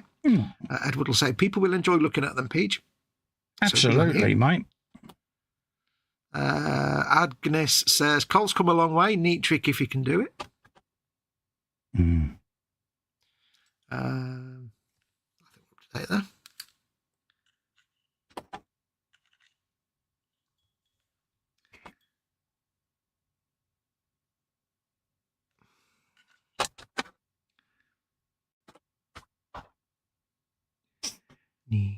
Well, all I ever tried to do with the hobby is I just tried to push myself and keep learning. And that's one of the reasons I do the hobby, to impart a bit of knowledge, but also learning from other builders, their tricks, their techniques. And I get a huge buzz out of that, because if I thought for 1 minute I couldn't learn something new in the hobby, then why do the hobby? You're one of those people that thrives on challenge. Yes. I mean, I like it a bit, but I like also being in a comfort zone where I know what I'm doing. Yeah. I'll be completely challenge free, but you thrive on it. You always want the challenge, like you say. If there was nothing there, you just wouldn't do it. Well, you got to push yourself, haven't you? I think, dare I say it, I think a lot of that is the MS thing, because you're always constantly pushing yourself every day, and I think that's where a lot of that comes from. And yeah. But probably, yeah, for technique and improving your techniques and that, yeah, I love the challenge. I come across people, especially younger folks, where there is a degree of ageism in the community, where the older generation will think, oh, I've been doing it for 30 years, man and boy, and this is how it's to be done. And then you'll get someone that's fresh to it go, yeah, I tried this technique, it's really easy, what do you reckon? And you think, bloody hell, I like that. And then I'll nick that technique, but I'll always give them a shout out. Oh, yeah. It's like, I like to say I've been doing this for like 45 years now. Yeah. And I know probably very next to nothing, and I'm still learning stuff. I find things out all the time. Oh, yeah. And, I learn techniques all the time. Sometimes I learn them and then never use them much because I don't like them, or I decide it's not for me, or I'm not very good at it. But I'm always learning new stuff, and I'm learning new stuff off you all the time. And I was always like happy in my comfort zone until I met you, and now in my own little way, I've started doing little things here and there. You wouldn't have done scratch building 2 years ago. I wouldn't have even been able to do anything like the Bluey car at all. Yeah, you wouldn't have got the saw out and that because you convinced yourself it was something that was out of your zone, and that was it.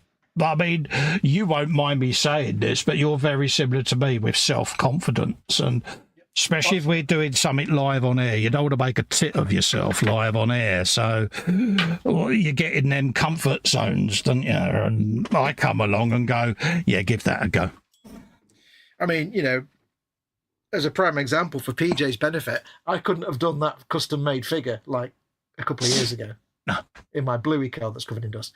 That a lot of work went into customizing that figure, and that wouldn't have happened 2 years ago. And it's your fault. Absolutely, I accept the challenge. No wrong with that. In the best way possible. And it's it's to the point now where hang on, I'm just dropping batteries. Hang on, hold that thought. Yeah. To the point now where 2 or 3 years ago, I had models with like gaps and seams and stuff, and they used to give me nightmares because I hated doing filling because I'm not very good at it, and it always looks like garbage, and I can never smooth off the gaps. But then, thanks to you getting into my brain, now I'm just like, I'll just make a panel that goes over the top of that, and cover it with rivets, and there you go. No blood ever know. Exactly. And it's basically just taken 75% of worry out of a build and just gone, yeah, just do that. Okay, brilliant. That's the thing. I have a mantra where it is trying to make whatever it is I've modified look kit original. Yep. The minute someone goes, so show me what bit it was you modified, I'm happy because my job's done. Yeah, because they can't tell. They can't tell. And that's all you need to hear. Edward says, what was he saying? Go on, carry on whilst I find Edward's comment. Oh, I was going to say, every time you say modify, I've got that how to make Gundam video going, modify. Yeah, he says, same way, Colin, also like to change genres to learn more. Yes, I love flipping genres and moving into areas where I've never built just to see what I can do with it. While I'm waiting for stuff to dry, I shall glue some things back on bases that came off. Yeah, I still like to do random stuff, don't get me wrong, silly things and that, but I couldn't do Bluey cars morning, noon and night because I'd soon get bored. I have to limit my slightly crazy Festa side, otherwise, it would become too normal for me. Yeah. And I don't want that. You kind of have to limit how much you put into a build as well, because with the Insane Blade, you could do that and you'd be quite happy, but after 6 months, you'd still be working on the same thing. You'd be like, bored. Yeah, you've got to be able to switch off from it. Yeah, I mean, you do have the benefit of being able to put this stuff together super fast, which is awesome. Yeah, that's why I do it super fast, though. Yeah. Purely and simply because I know I will get bored with the build if I didn't. And if I get bored with the build, it'll never progress. So I like to get it binge built, done and dusted. If it sits on a shelf for 2 years, so be it. It's built. Yeah, and this is something perhaps people that don't stream don't realise, but there are builds that like Festa and I'll do that we only do on a live stream because we don't really touch it off air. No. Festa because he's got like 300 builds on the go. And me because I like to just try and get it all on the live stream. And the problem is, of course, that takes what would have been a couple of days paint job and makes it go on for weeks and weeks and weeks. And I get bored of a kit after a day sometimes. So it is a challenge to keep going with a project that you're streaming, just because you've been doing it for weeks and weeks and weeks, and it's like, oh. So you have to fight that sometimes. Is that you trying to justify why you've been painting gold for 6 months? It is, isn't it? No, that's literally because there is that much gold. You're not pulling a chain. I know. That's literally because curse those, whatever they're called. I can't remember what they're called now. Seraphon. I'll never run a Seraphon army because, can you imagine me? I'd never finish painting them. Oh, mate, it's been the bane of your life, hasn't it? Because you're like, oh, God, look how much gold there is, Carl. Well, it's your kit, not my problem. Bye. Yeah. I really helped. I'm helping. I really helped by going, yeah, so glad I didn't choose that.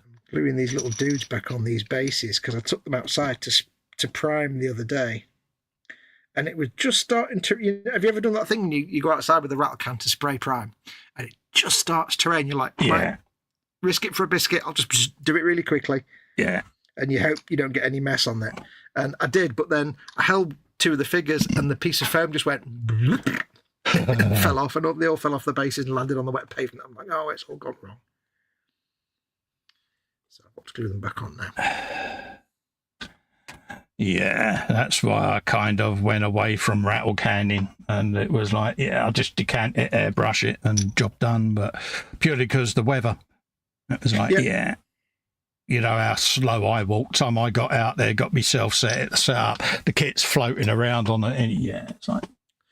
Yeah, well, it was quite frustrating because, like, I normally don't mind. I don't have to do it very often, but because I've got enough things primed anyway. So, but it's like it was a beautiful sunny day, and I thought, right, I'll go and do the priming in a bit. I'll just have a cup of coffee. And I'll just watch this video, and now I need to go for a poo, and there's my lunch.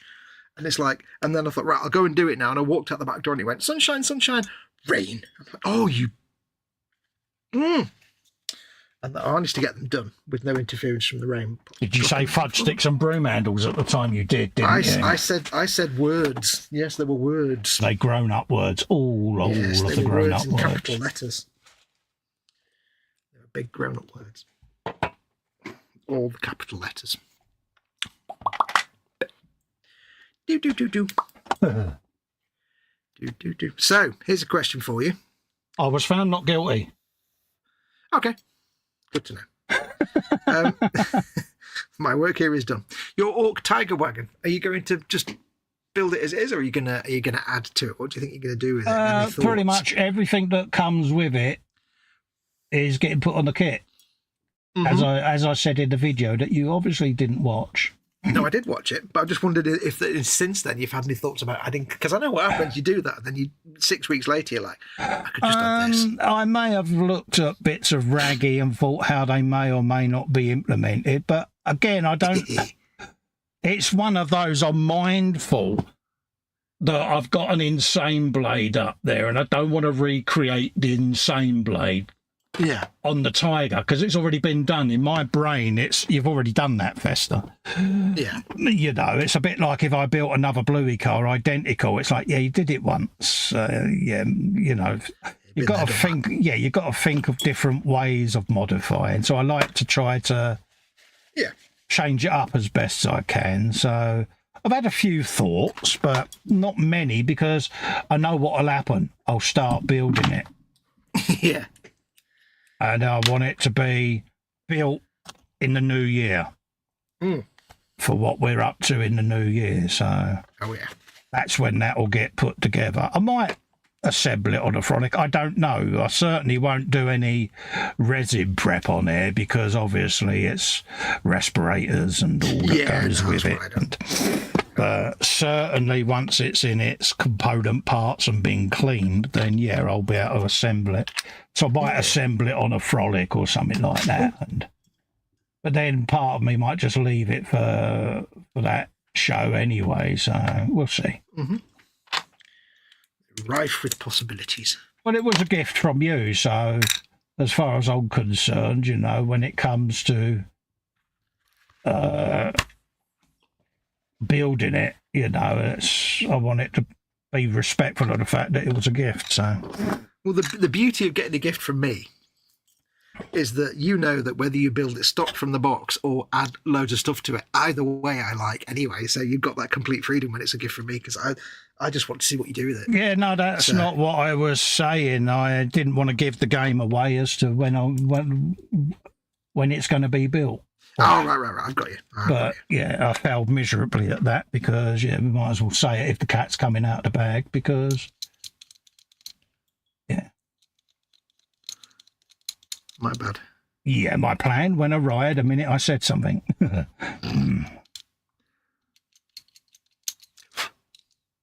Thank you, officer. Don't tell him your name, Pike. Don't give me no Pike. Oh, I see.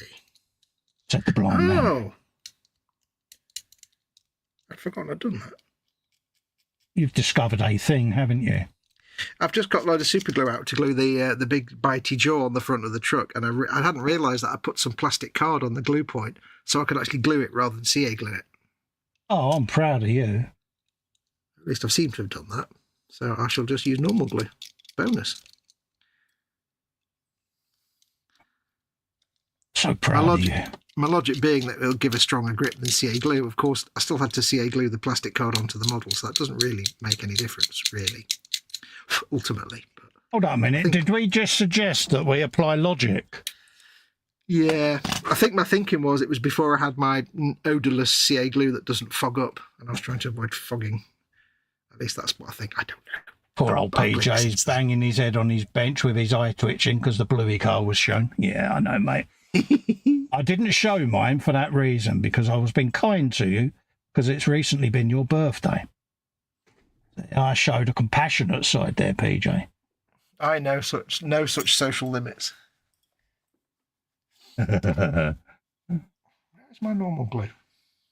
Don't know, dear. Where is your normal glue? Green, green, light green. If anyone has seen Fox's normal glue, please send an email to helgan35@geocities.com. I can't find my white top. I have to open a new white top. That's just heretical. If I can reach over there and get it. I may as well use fat glue. Oh, yeah, fat glue always works, mate. Fat glue. What's that secret you're keeping? He said, changing the tune for obvious reasons. Right, so I need to glue that on that. I need to make sure I don't ping off the thing that I keep pinging off. Pingularity always works.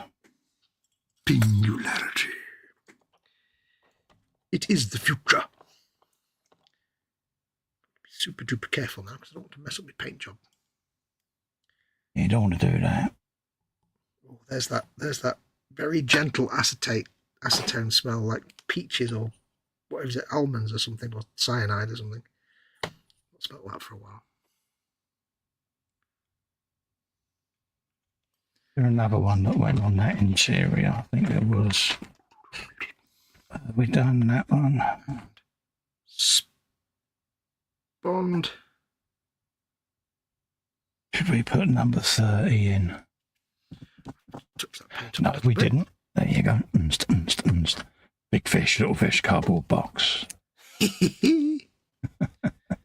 You're so Manchester, aren't you? I am, mate. That makes you an honorary northerner. Welcome to the family. Welcome to the family. I was a doorman during the club scene and acid and all that went with it. Disused warehouses, anyone that was in a rave around London area. Yeah. Do you remember being propelled down a fire extinguisher? Fire escape, even. Yeah. I may have been aware of that situation. I went to the Hacienda once. It was actually really not very impressive at all. I've got this image now of you at the Hacienda. It really is quite sweet. So, yeah. Well, the thing is, it's like, there was like, oh God, what was it called? There was 42nd Street, the Hacienda. There was one across the road, and I can't remember the name of it. There was a few clubs in Manchester that I used to go to, and I only went to the Hass once. And it was like, really kind of underwhelming. Mind you, it was kind of, I guess it was maybe towards the end of that whole Manchester era, maybe. I guess it was, because it wasn't really banging at all. Yeah, it was the whole Britpop scene, wasn't it? And it was really like, I think it was on the way, because it was like half empty. Yeah, the Blur v Oasis wars, wasn't it? Yeah. Yeah, we used to have Ruby Tuesdays at 42nd Street. Because I used to go to clubs and stuff in the week. Go careful, mate. You've got a bad boy reputation you're going to ruin. Well, I was a civil servant in a job where there was no competition from private industry, so we could do whatever we wanted. So they didn't care if you came in like absolutely broken from the night before. Yeah. They just didn't care. So I used to go to Ruby Tuesdays at 42nd Street. Where do we used to go? There's a couple of pubs we used to hang around in Manchester if we went to a pub. And I can't remember. It's been so long, I forgot what they're all called. Oh, that was thick glue, you idiot.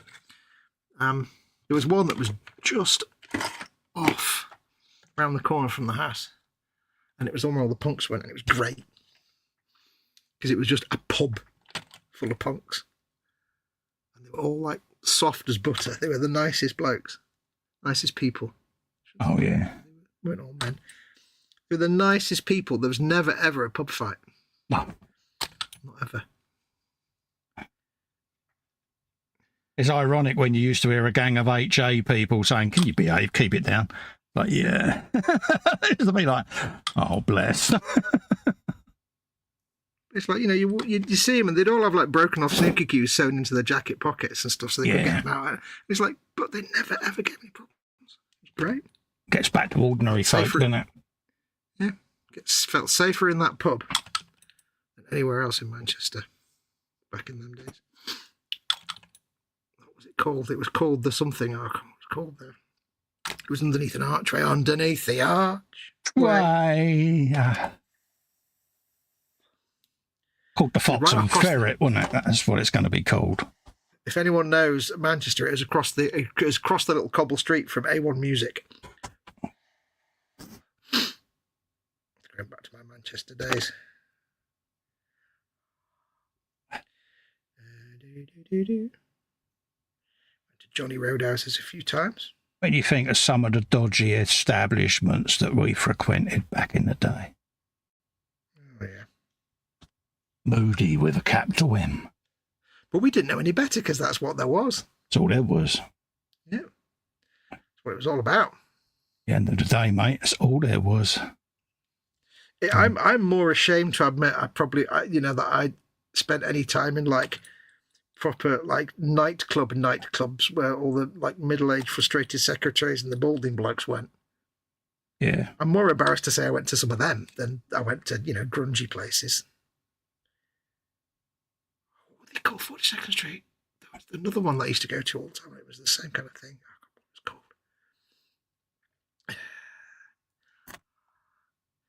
God, it brings back memories.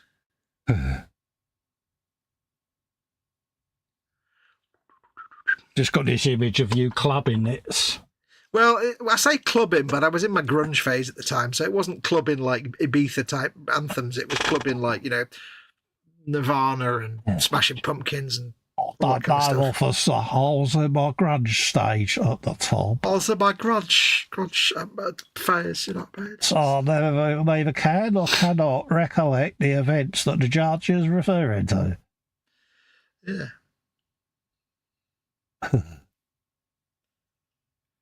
My friend Mike was great once. He got into the back of a police car thinking it was a taxi and asked him to take him home. And he said, and they took me all the way home. He said, I did sit there and wonder why there was a guy in the passenger seat, why they had like peaked caps, but they just took him home. they just took him home and left. He was like, "There you go, you're home now." Oh yes. When they both turned around, he's like, "Oh." Yeah. God, these rooms in this B&B are a bit small. Yeah, we're not in a B&B. Okay.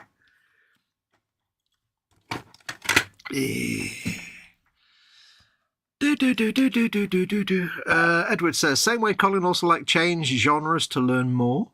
Absolutely. PJ says to Edward, nice of you to say that, Edward. I guess we'll find out whether they will or not pretty soon.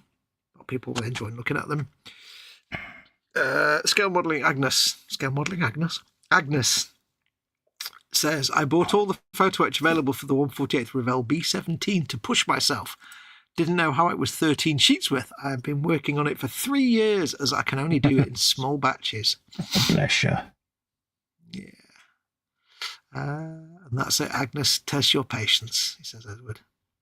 Yeah, but it's a nice challenge at the end of the day. It keeps you motivated. It keeps you, I say, it keeps your brain alert and keeps you, and for me, that's important. Yeah. I mean, that Deathcore Krieg bus that you printed for me, that's my challenge piece. Yeah. Because I've not quite figured out how I'm going to paint it.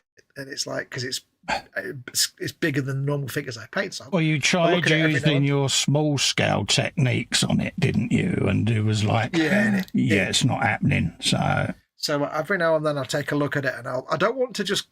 The thing about me, I want to do with that is I don't just want to watch a video how to paint a figure and then do that, because that's what I tend to watch other people and learn that way. Because I like to be shown how. I don't want to do that. I want to figure it out. I want to look at it and think I could do this and this and this and this. I want to try that. So I look at it every now and then. And I have thoughts. I'm sure you'll be fine.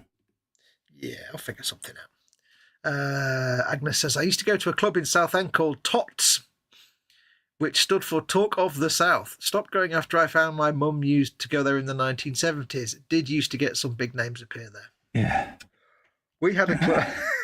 No, I can't talk about that place. No, I can't talk about I've heard of that place, TOTS, Talk of the South. Yeah, I was about to mention somewhere, but that will give away my location, so I don't want to do that. I'm lucky I no longer live in the location, so I'm good. Yeah. I've glued my face on. What do you think, folks? Big shouty, big wild boar teeth. Rah, rah, rah. Happy days. My favourite bit of the whole vehicle, that, the big horns on the front. Let that set for a bit. There you go. That decal in. Yeah, I mean, you're not going to give away your precise location, are you? But no, yeah, some of the venues people will know, but doesn't mean to say you still live in that particular spot. No, well, it's probably it's not exactly really a destination of great repute either, so I'll just move away from it. Exactly. I thought I'll just talk about. Oh no, maybe I won't actually. Yeah, I soon realised the irony of not disclosing my location when people would go, I want to send you something. What's your address? Here it is.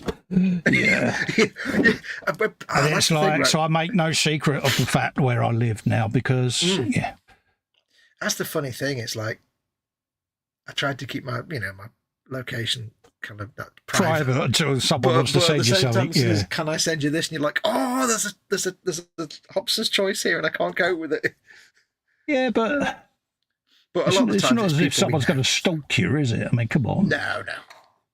I'm quite good. It's usually if I know someone I'm not comfortable with it. You're stuttering. You're getting all nervous. Move on. Yeah, but if it's just some rando on the internet, I'm like, no. Oh no, but how can I say? People that are in tonight are subscribers of our channels. They know us. We trust them. Yeah. So, yeah. So. And I get it all the time. People reach out and go, look, I want to pop something in the post to. And I go, yeah, no worries. There you go. That's who I am. Can you keep it to yourself? And the minute someone doesn't, they go off the list, don't they? It's that simple. Yep. I did look at PO boxes once, but they're so expensive. It's not even remote. I used to have one, but the cost of it was, especially once I stopped working, it was prohibitive. So. Yeah. Hundreds of pounds. It's like, I couldn't do it now, but I did all the time I was working. I had a PO box, but now I just have to drop box. But it still comes to this address. But I could use my local drop-off point, which is a store about quarter of a mile up the way. So I can use that as a drop-off point because when you're classed as vulnerable mobility-wise, you get an Amazon drop-off point, I get my Royal Mail drop-off point, and it's all this particular shop that is way over there. And that's kind of handy. So I should utilise that a lot more and give that address and just send it there. Yeah. Because you get it's a bit like a DX number. You get an ID tag which goes with your Dropbox. So yeah. Nice. Just send it to this name. There's the box number, and it'll get put in the box. Dropped on. Pardon me, but I just don't want to come over as being antisocial by doing it that way. Do you know what I mean? Yeah. I don't want people thinking, "Oh, what an obnoxious thing! He won't let me send it to his address." So. I'm damned if I do, I'm damned if I don't, but I do have it as an option for future use. Yeah, you kind of quickly learn to judge, don't you, who's actually making the request and think, yeah, I'll give you my address, or yeah, you're not getting my address. Absolutely. You know the people you can trust, put it that way. Yeah. And this is not just us being obnoxious. It's, believe you me, it's through experiences we both have had where we're like, yeah, we learned that lesson the hard way. So, and it's also the fact that, you know, both of us, we're not going to, you know, give out our address on air because anybody should. How is your stalker, by the way? Mine's doing really well. I have a stalker. Yeah. No. Yeah. Yes. Oh, I did have one a few years back that, yeah, it was quite funny. So, yeah. Well, you took the mickey, didn't you? You went, yeah, you can tell you're part of the community now. You've got your first stalker. Went, yeah. Oh, yeah. I had someone. I started turning up here. That was the creepy thing. Oh, God, yeah. Yeah. Well, I never had that, but yeah. well, I had a situation where somebody was being exceptionally over familiar. I don't mean like in a sexy times way. I just mean they were like being far too like, step back now. Yeah. You're not in my close circle of friends. You just this one kept turning up and was sat across the way there on a deck chair.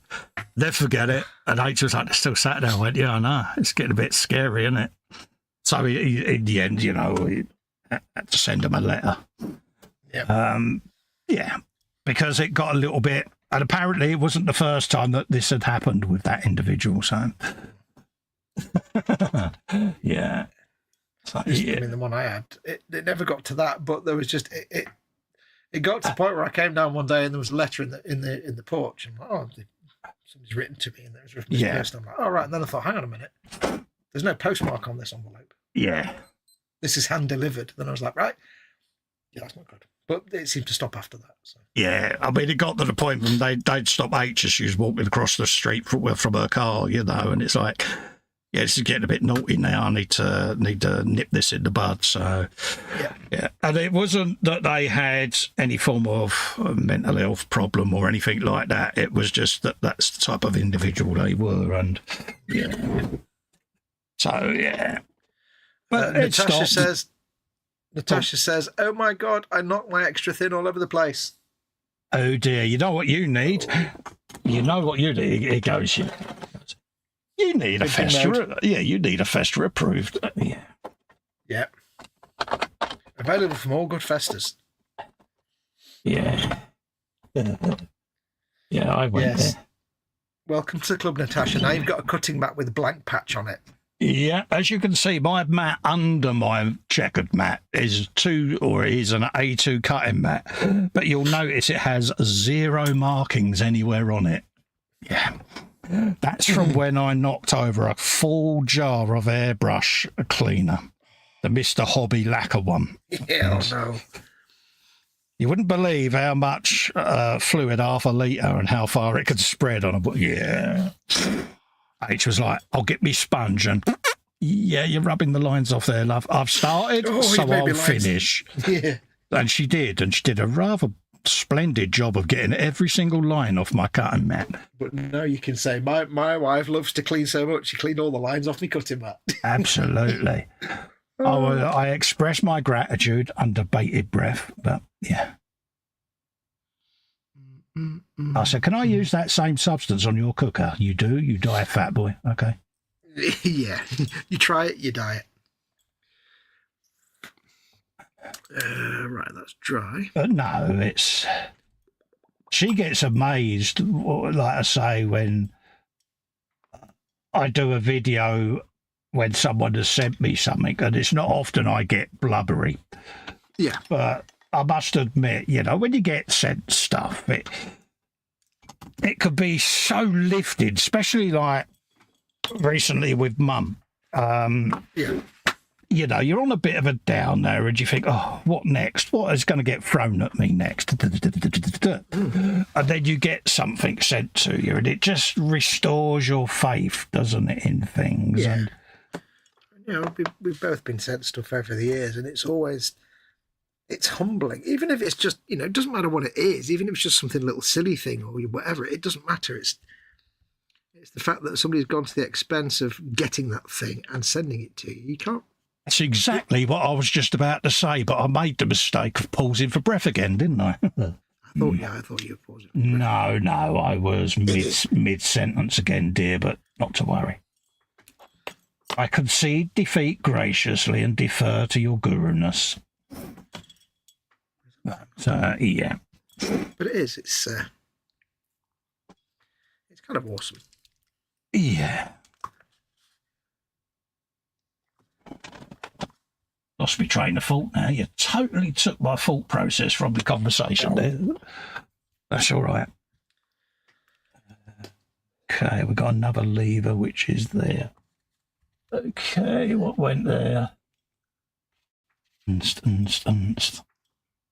side's that? Is that one? Or is it that one? We've done that one on there. Yeah. We've done that one on there. Yeah. Okay. So that gubbin's all the way up there to the computer. Yeah. It stinks like it stinks like hell, says Natasha. Yes, you may want to just air that room for a while.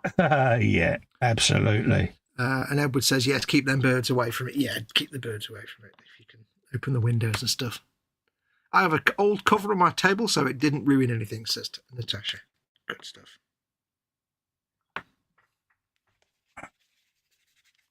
You planned ahead for spillages. She's good, isn't she? Yeah, we wouldn't do that kind of planning ahead. We just, beyond us that.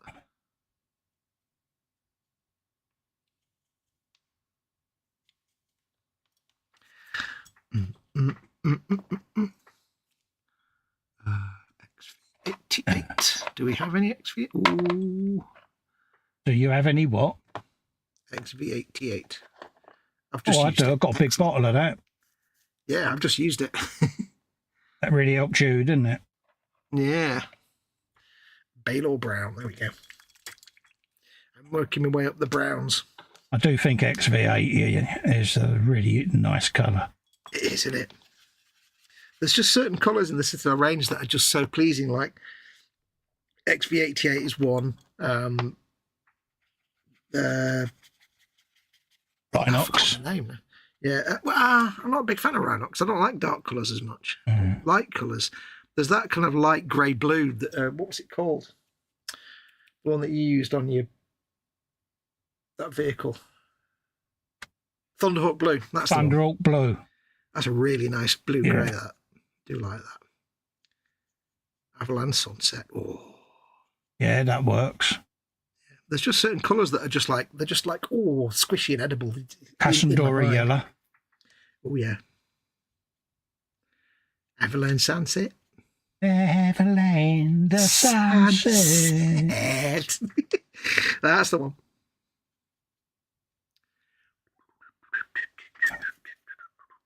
She's a nice girl, she is, Avalanche Sunset. Avalanche. Free for paint. All right, let's dip that one down. Now that we've got that on the right side. It's quite nice that you can get a passable leather effect on small leather things just by using 2 or 3 of the brown range from Rhino. Absolutely. Dry brushing. Couldn't agree more, dear. I should have done that with that, really, shouldn't I? Curses, how well. Curses. Look at you with your browns and your brownness. Brownitude. Right. So we want brownulations. 36. So let's have you. Let's have you, my son. Let's have you. We shall not do that. Right. Try not to sneeze, twitch, guff, or what? Guff. Yeah, that's a name for it I've not heard for a long time. Yeah, he guffed. It's a proper viz term, that is. We used to have a girl in our class we used to call Guffer. Because that's all she ever did. That's all we'll ever know about her now. Poor girl, honestly, she was cursed, mate. Every time she moved or whatever. That's all you heard. Oh dear. Yeah, probably find she had some kind of known medical complaint, bless her, but Yeah, but kids being kids, you were all just... It was like, help Guffers off. She knew we called her Guffer. She used to giggle as well. I've got me, she'd go. Very distinctive noise. It was like Mrs. Slocum's cat purring. Oh, yeah.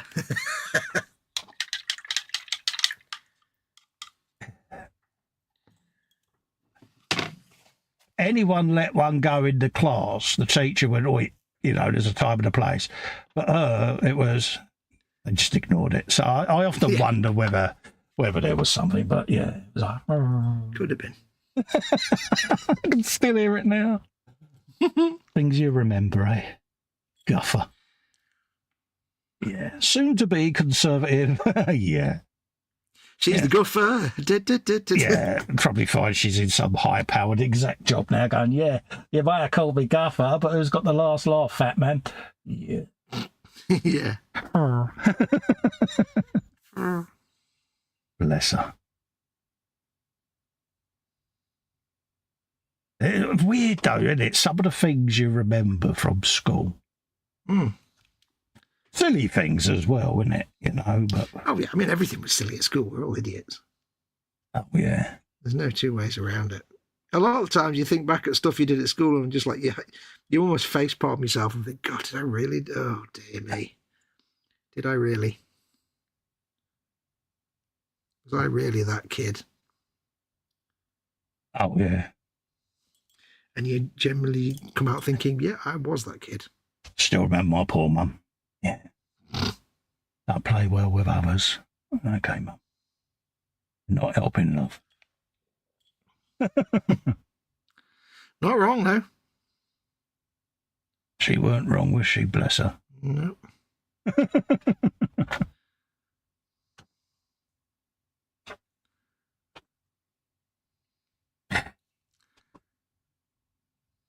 Of course, we just go, you've been naughty again. Yeah, I know. Good lad, she goes. It's just getting over that point. Yeah. Good lad, she go. Cheers, Wid. Don't honestly think I'm going to be disappointed in your son, dear? No. Yeah, your mum's like, they're not supposed to say that. So you're not helping Win. Yeah, but he's growing up. He'll grow out of it. Yeah, that went well. He'll grow out of it, says Auntie Winnie, who never did. Yeah. Oh, the irony, eh? But, Grandpa Charlie growing out of spoons, it's just not going to happen, is it? Oh, mate, he was such a rogue. He was absolute nightmare. Oh, yeah.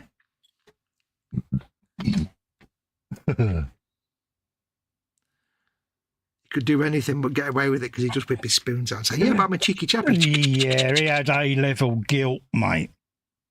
You know what I mean? If there was 500 people in the street, he'd be the one who would get lifted because he just had one of them faces that said, nick me. Oh, yeah. But of course he would put up resistance, which really didn't help him, to be quite honest with you, because you know what it's like. The minute you resist, it gets harder for you, doesn't it? And it just points the finger back at you again. You're like, exactly, but he didn't seem to realise that. I would say to him, the more you play up, the more aggressive or persuasive they're going to want to be with you. Mm-hmm. Yeah, but they're taking liberties. Yeah, but they're just doing their job. No, they're not. They're picking on me.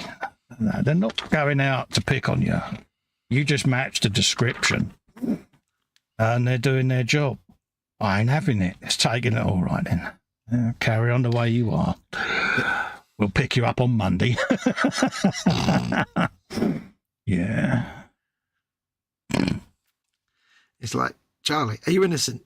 Isn't there? Are you that man? No. Are you innocent? Yeah. Well, then why don't you act like an innocent man who's not the one? Yeah. I can't do that. Takes you back. Principle of the thing, isn't it? No, it's not at all. Bless him. Yeah, it's just going, well, they're taking liberties, mate, aren't they? I mean, when they came up to him and tried to nick him, he didn't just get his spoons out and start playing to distract them. Yeah, possessions of offensive spoons. Bless his heart. It's like, I gave you a statement last week, yes, but your statement is... Wasn't be so bad, but it was always the same tune, you know. It was like dink dink dink dink dink dink dink. Oh, for God's sake, how's he found a bit in the Motorhead track that sounds exactly like that? The only bloke I know who got the spoons out to Ace of Spades, for crying out loud. But yeah. Oh, it's the Ace of Spades. Yeah, when you've got spoons on you, everything is, you know, when you're in need of a hammer, when you've got a hammer, everything looks like a nail. So. Oh yeah. I don't know where Legend, and I've got no idea where he was going with that, to be honest with you, mate. It turned out to be more complicated than my brain accepted. Yeah, you kind of overcooked that one, didn't you? Yeah. You got carried away. You got carried away. I overcooked that one. Yeah. Or as Vic Reeves would go, you wouldn't let it lie. You wouldn't let it lie. I'll get a northern again. I did, didn't I? I know, you like your little bit of northern. Your little bit of Bolton and Stealth Northerner, mate. I know. Tell everyone. I think you must have some sort of family history in like Bury and Bolton somewhere. You never know, we mate. Don't know about. Stranger things have happened. Yeah. I don't know. There's not much more stranger than Bolton and Bury, to be perfectly honest. Yeah, a bit of Fred Dibner. A Fred Dibner. You like that? You do a good Fred Dibner. It can't be denied. A bit scary, isn't it? It's like he's in the room, isn't it? Yeah. Who'd have thunk it? He was a legend, though, wasn't he, old Fred? Oh, I must admit, he was. I love it when he was doing that one where he's knocking down the factory chimney.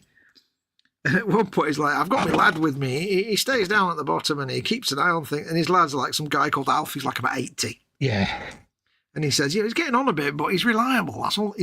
He gets up at 6 in the mornings. That's all that matters. Yeah, he's not going to be looking at some bit of crumpet walking down the road. And it's like, yeah, Fred, a man of your time. Yeah. Yeah. Some wee floozy walking down the street. It's like, yeah, you can't say that, Fred.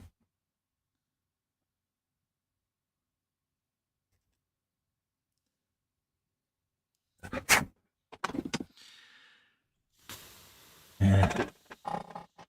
D.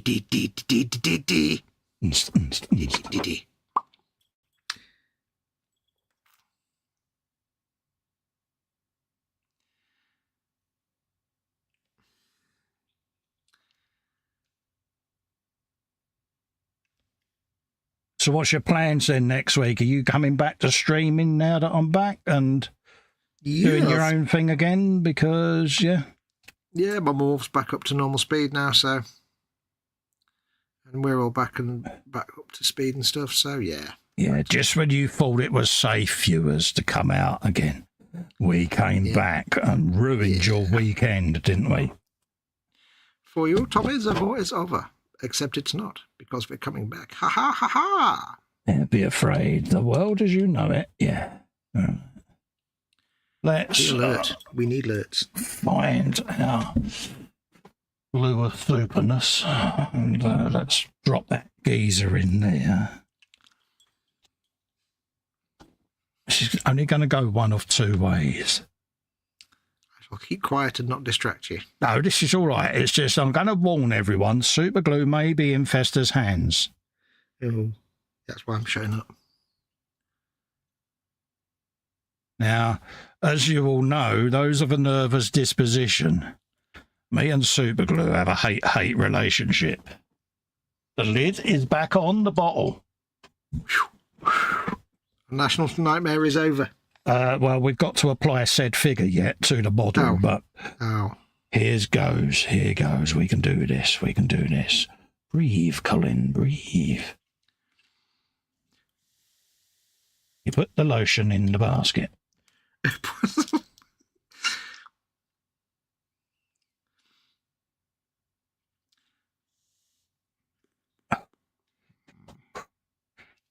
Oh, I can breathe a bit now. Huge success. Yeah, he's a bit Brahms and Liszt at the moment, but he's in the cabin, put it that way. It's fine. He could be doing a crafty trump and leaning to one side. Yeah, he could be doing a guffer, couldn't he? Yeah. See whether we can get that to actually adhere.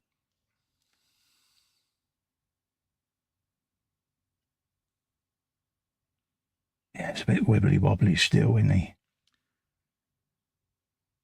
Mind you, it's not the greatest, to be honest with you, it's not the greatest of castings, this figure. He's supposed to fit the contours of the seat, but his backside bears no resemblance to the contours of the seat. Yeah. That old scenario. Yeah.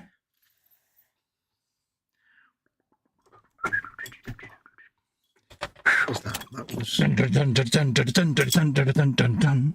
Dun, dun. Is it done? Yeah. There's a wee fella in your box.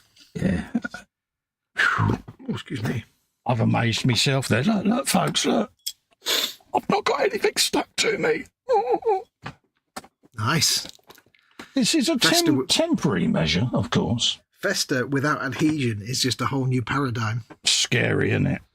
Adhesion-free Festa. I don't think you can cope with that. Adhesion-free. In the days before adhesion. Let's have a quick look at chat. Agnes says, Tasha, I don't believe you're a true model builder until you've at least built extra thin and lost something to the carpet monster to only find it 6 months later. Absolutely. She says, I've lost stuff on the carpet and snapped stuff for my model. Birdies have their own rooms, they're spoiled. Okay, there you go. I'm always snapping the landing wheels. Colin, have you stood up as it's been over 2 hours, says Agnes. Oh, good shout. I haven't. So thank you. Yes. I haven't. I lost track of time, so I'm going to do that now. And Edward says, I thought Fred was in the room. No debonder required. Yeah. Thank you for reminding me, mate. Don't ever be worried about reminding me I need it because I get distracted. So I didn't realise what time it was. What time do you want to go till tonight, Spud? However long, mate. At the moment, I'm suitably chilled. I don't know, about 2:30, 1:45, something like that. There or thereabouts. Okay. I'll do whilst I'm stood up. I'll have a swig of cold tea. Yeah. A little bit of beatbox. A builder who's Brahms. Pretty standard, ain't it, says Agnes. Yeah. Absolutely, mate. You want to see the rooms in my house, mate? They must have been absolutely stoned when they built this girl. This model is not realistic. Your builder appears sober. Ah, that's where I went wrong. I don't think any of them knew what a spirit level or a plumb bob was, to be honest. But you knew what a spirit was, but just not the level bit. Absolutely, mate.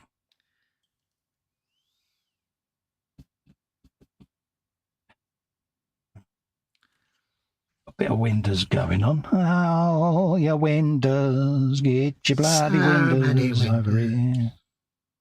Yeah, it goes on the inside so that you can see his destructions. Oh. Was there one that went on the outside? I don't think there was. There is a decal number 25 somewhere. Sorry, mate, I interrupted you there. Carry on, mate.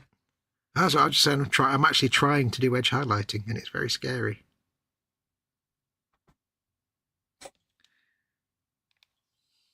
I'm usually not very good at it. Happy days. It's funny, you know, the two things I enjoy painting the most, and I'm not saying I'm good at painting them, but the two things I enjoy painting the most are purity seals and leather things, leather straps and stuff. Not done purity seals yet. That's on the Lehman Russ. Yeah. On the list of things to do, that is purity seals, not painted one. Yeah. I should do, really, but then I haven't started Insane Blade, so... Yes. Can't remember what I did with the YWOBB ones, whether I had something hanging over the back of it. Can't remember. I'd have to drop it down and have a lookykins. I can't remember, actually. This the leather on this holster on this shooter's, it's come out quite light. And I'm go full screen, mate. Show people. Go on. No, I'm still painting it. I'm not finished yet. I'm just saying it's come out quite light. Oh, look at me. I'm not sure what animal it would come from. It's like a very tan leather.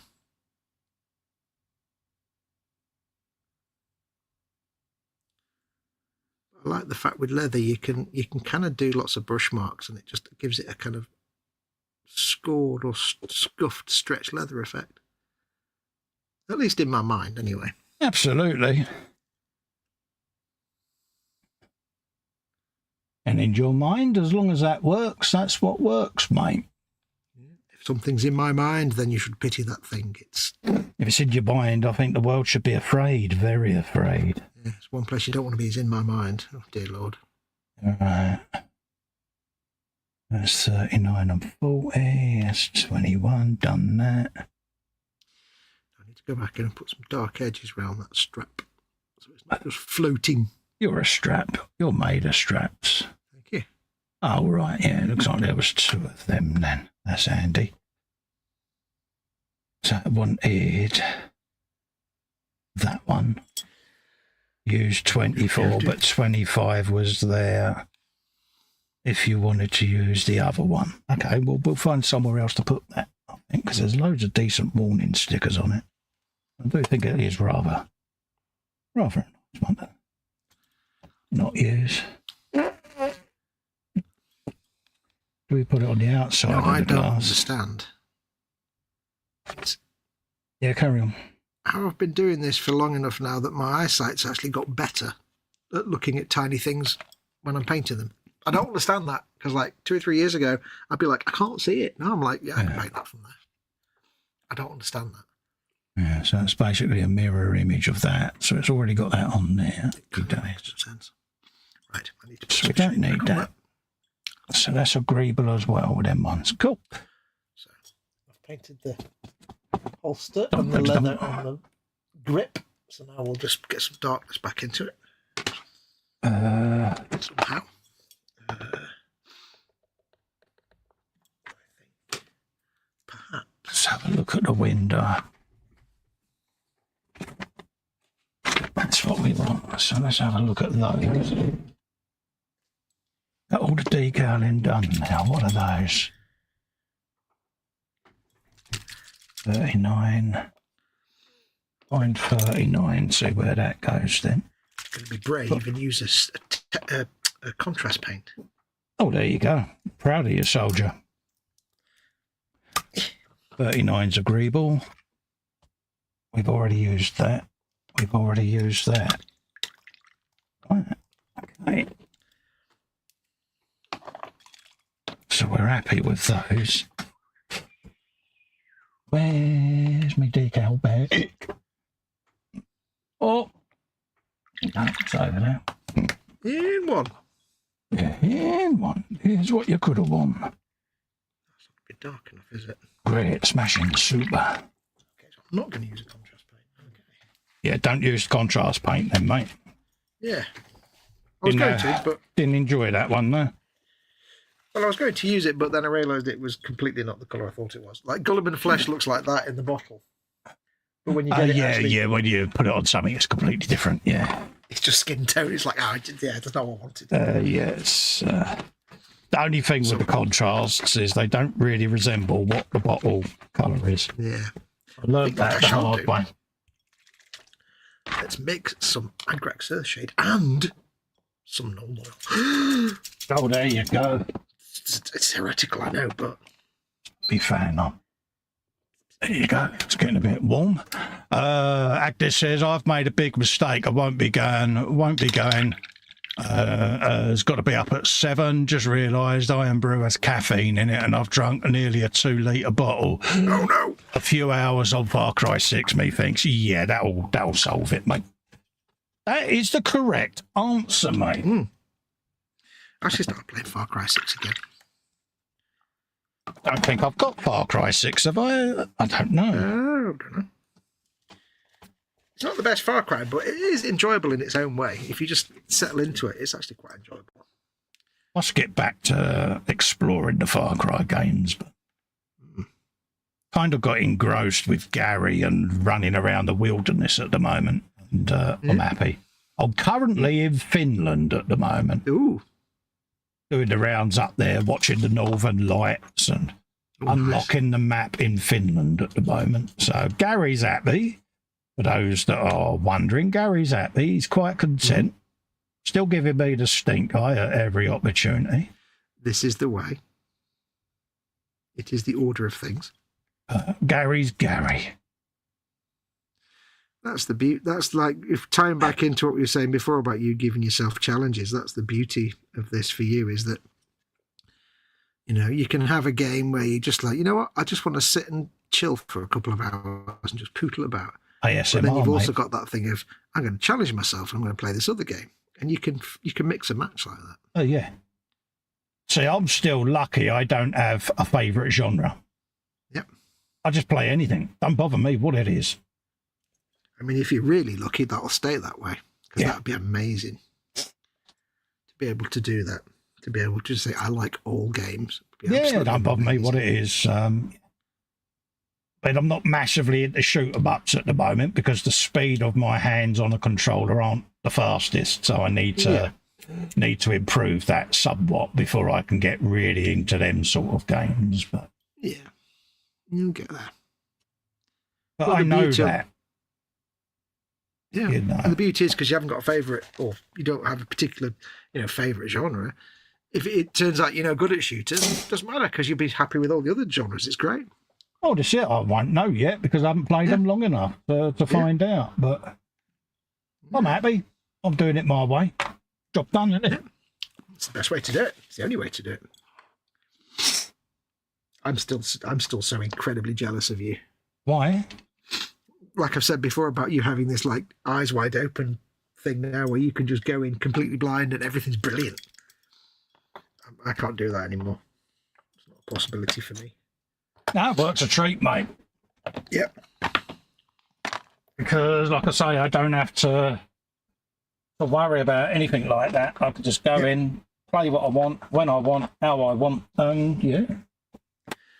I think to be a new gamer at this point in the history of video games is just the best thing. Yeah. Because there's just so much there for so many different tastes that it's impossible to be disappointed. And it's impossible to not find the thing that you love the most. You will. Well, not only that, I mean, I do it for cognitive reasons as well, so which is good because, you know, the powers that be that do my assessments are noticing that I'm, what's the word, plateauing, you know, keeping things as they are at this level at the moment of not diminished as far as they thought I would have, and they're not saying it's just because of the fact I'm doing the gaming, don't get me wrong, but that's helping. But well, yeah, that's what I was just about to say, mate. But yeah, there you go.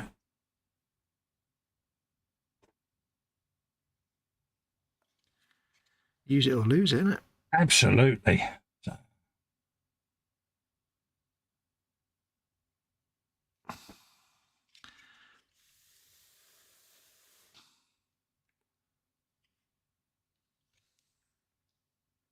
Oh, yeah, they're happy, I say. It's one of them. You're doing something right if they're happy. Well, yeah, I mean, it's, you know, not as if it's the only thing I'm doing differently, don't get me wrong, but no. It's one of those, especially with the controllers that have got the rudders for me feet. That's going to open up, getting my brain talking to me feet and trying to keep that side going as well. So there's method to it. So, I'm currently swatting up on Flight Sim and doing all the readmes, and we got Flight Sim 24 coming out soon. Landing soon, I was about to say. Yeah. So that gives me another set of strings to me bow to learn, and yeah, because I do like the flight sims, I must admit. I do like that sort of. I used to play them way back when on the PC when, you know, they was the rage back in the day, and then obviously when the Twin Towers came down, there was the furore, wasn't there? Because the version of Flight Sim at the time may have been utilised, and they made changes to the game, didn't they? And some of the controllability went. Well, gradually over time they've realised that there are things in place now to prevent that. So the flight sim games have come back to what they were. So yep, our flight sims now are insane. Oh, mate, the level of detail. Yeah, I was watching a few trailers on Flight Sim 24, and it was just like, wow, they've knocked it out of the park, mate. It's like, where you're telling me you can actually get out of your plane and walk around pretty much anywhere? Yeah. On the entire Earth. It's like, I know all the Earth won't be rendered to the same amazing quality, but the fact you can still do that anywhere. Yeah, but they're utilising maps now. So you can pretty much download that particular bit of mappage and it'll try and render as near as, damn it, a facsimile. And I think that's insane, because you can basically put in your postcode, it will give you your coordinates. You key them into the game and you can fly over your own property. It's bizarre. That's what most people do when they first get it, is fly over their own house and see if it's there. Yeah. I kept meaning to do that on the Flight Sim 2020, just fly over my own house, but I never got around to it. Yeah. But I'm going Billy Basics with it. I'm going, when I start, and you're going to hear this first, when I start streaming it, I'm going to be doing it where I'm going to flight school and learning to fly from scratch and just going on the journey for noobs, because it's a noobs gaming channel at the end of the day. Yeah. So, it's not what you're doing with your real slows. It's literally, I'm new to this, let's start at the beginning and learn together, and bang, that's it. Yeah. And that's a great way to do it. Because why not? That's a brilliant way to do it. It's a very honest and truthful way to do it, because it's literally what you're doing, isn't it? So. Well, yeah, I'm not going to bullshit them, am I? It is a noob's journey, isn't it? Yeah. Believe you me, people watch me game, they'll realise I'm not a dedicated hardcore gamer. They might think I'm slightly insane and want to get the people out to come and rescue me, because I do create little side stories as I'm playing. Oh yeah, all characters will be fully voiced, even if they're not fully voiced. Yeah, because it's someone is quite intrigued by it when I just sit and do it, and he's like, "Yeah, you so should be streaming this right now." Yeah, like me and Festa will hang out, right? And we've said this before, but me and Festa will hang out on Xbox, and we'll just be playing our own games and just having a chat and just gossiping. Because if we're both going to be sat at the Xbox, we might as well hang out together and just have a good old gas. But the idea is that we hang out and just chat. What we actually do is hang out, and I just sit there listening to him talking and narrating all the characters in the game. I love it. Oh, they've all got their story. Hello, guys, how I've been all right. I've just been shopping, and I'll sit and say what I saw at the shop, who I saw at the shop, and what. Oh, mate, honestly, it's brilliant. I love it. It's like, I'm sure the developers didn't realise when they put Gary the dog in that Gary was a fully voiced character. Yeah. I lose arguments to my bloodhound. Yeah. Gives me the stink eye. It's like, really? You ain't getting a treat. 5 minutes later, I'm ruffling his ears going, you want a treat? Oh, yeah, he gets treats all the time. He's not. I'm not giving him a treat. He's giving him a treat. I've given him a treat. And, of course, Gary talks to me with Gary words. Yeah. How you feeling today, Gary Ruff? Sort of did. It's like you're a native. I went there, didn't I? Like a native. No, I just enjoy that. It's just my silly, childish personality, isn't it? But it's just storytelling, isn't it? That's what you like to do. You like to tell a story. Yeah. I don't quite think the gaming community is ready for me yet, but oh God, be careful what you wish for. By storm. Yeah. But my philosophy purely and simply is, it's as a noob going into the gaming community for me is quite traumatic, and I'll tell you why. I've sat and watched Twitch, and I've sat and seen people that maybe aren't as gaming fast or agile as someone on screen, and they'll get absolutely hammered. You shouldn't even be in this game, you're this, you're that.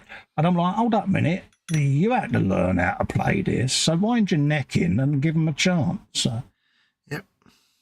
So it's made me quite determined that, that is how I am. And, we all have to learn. It's like driving. None of us were fully qualified drivers. We all had to don L plates. But how many of us have been behind the wheel and gone, bloody learners holding up the traffic? It's not their fault. Exactly. We was in their shoes one day, once upon a time. And so I'm going to embrace my noobiness and have fun with it and explore it. And hopefully if one person that is sitting there thinking of learning or trying to play games, if I can inspire one person to take the plunge without fear and trepidation, my job's done. Yeah. So beauty of it. Yeah. And you won't be on Twitch, which is a toxic hell pit anyway, so no. Thankfully. I'm still on TikTok though. Yeah. I tried Twitch once. I didn't understand anything that was going on. I was like, you know what? No. I'm too old. I can't do Twitch. I didn't understand anything. I'm like, I don't know what's happening. It just scared me. Yeah, it's not for everyone, is it? There's people that go on Twitch that probably enjoy every minute of it and have highly successful time. But I know a few people that have been on there that have gone, yeah, it's the worst move I ever made. Yeah. Right. I've got a wiper blade to go on there, Del Boy. Have you got a wiper blade? Yeah. Marlene, Del Boy, needs a windscreen wiper. I can't do the laugh. I can't do the laugh. That's it.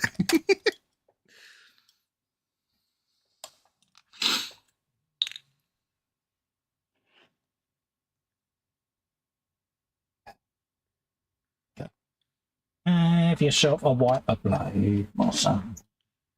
I still say the most memorable scene I took from that was when they was doing the lampshade. The chandelier, when Grandad hit it, it fell, the wrong one fell down, and then Del Boy leaning on the bar. Play it cool, Trig, nice and cool, my son, just like this, bang. Bar run opens the gun. Yeah. That's probably the two things I remember most.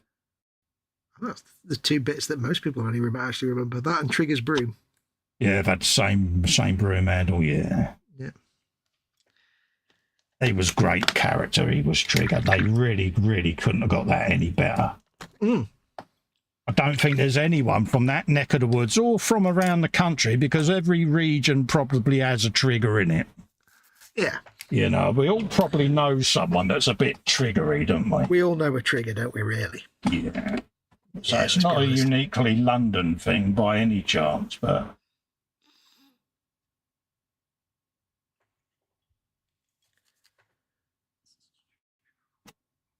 yeah,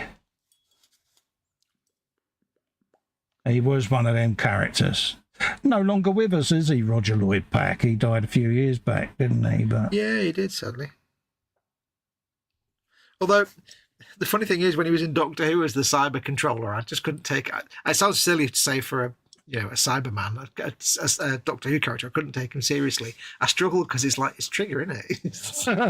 Yeah. You wanted him to look round and go, hello, Dave. Hello, Dave. Hello, Dave. Yeah. It's Dr. Dave, isn't it? Yeah. He was quite well to do as well. That was the irony of it. When you heard him speak publicly, he was very well spoken. Well-spoken man. Well, it's like what's her face from Coronation Street. I don't know if she's still in anymore. The one that was Alf Thingy's wife. Remember Alf, the guy that ran the grocer's shop. No, Alf Thingy, the one that ran the grocer's shop on Coronation Street. This is going back 20 years. Oh, right. But she was actually Lady somebody or other. But she was like very posh. Oh, really? She was playing like Alfie. I don't know, mate. I stopped watching Coronation Street when Annie Walker was running the Rovers, mate. That's going back a bit, that, isn't it? Yeah, it's like Crossroads. The last time I saw that, there was a bloke in a wheelchair in it. So, yeah. Right. Not that I spent time watching Coronation Street, but you grew up in Manchester. You it's going to be on, isn't it? Yeah. Now, Oh, excuse me. I want to put a buff wash over that with the wiper suite, so I'm not going to glue that on yet. Buff and manly wash. Because once them windows are all dirtied up, yeah. Now, would it have wiper streak? Because how much dirt and detritus is going to get through that grill? Of course it would, yeah, because if he's got brick dust hitting it and he puts his windscreen jets on, he's still going to have wiper. He's still going to get like rain runoff and stuff, isn't he? Yeah, he's going to have a bit of residue behind there. So, yeah, we'll still do that. Same with this. This will have a buff wash all over it. This looks so clean. I've got to get my head over the clean bit at the moment. Yeah. Right, okay. So don't glue that on, but I'm going to leave it on in case the wiper falls off. Okay. Actually, no, because I could end up losing that then, couldn't I, you Bill? Where are we? There you go. Whenever you say Gary, all I can think of... Oh, no. Agnes says, whenever you say Gary, all I can think of is the Only Fools and Horses episode where the guy gets knocked out in Denzel's van at the French booze market. All I can think of is the vault in Fallout 3, the Gary vault. If you know it, you know it. Yeah. Gary. Agnes also says bake short to fly. Yeah, that's what I mean. Put your coordinates in. I've got my coordinates of my place on my iPhone, mate, ready. Because yeah, I will do it. And I'll stream it anyway, so I'll put generic coordinates in for a property roughly in the locale. So yeah. Those that have been here or know me, they'll know my place anyway. Yeah. There you go. That is the holster for the big shooter. And he's got a big shooter, and he's proud of his big shooter. Whereabouts am I looking, mate? All right. Happy days, it's a mate. shooter and a sword kind of strapped together. Yeah, because it's a bit small on my screen, mate, and I am a man with old man eyes. Old man eyes. It's a bit darker than in real life. It's a bit nice. It's a bit light. I might do a glaze over it of a brown, just maybe. Oh, right, yeah. But I'll leave the grip wrap because that looks all right. It's a wrap, but it's on a grip. Therefore, it's a grip wrap. I should go and get some warm water so I can clean my brushes. Happy days. I'm debating and thinking where I am. I don't need that. So let's get my decal water warmer out of the way. Well, I say decal warmer is basically a coffee cup warmer that goes in a USB, but I use it purely to keep my decal water nice and warm because it works a treat, doesn't it, folks?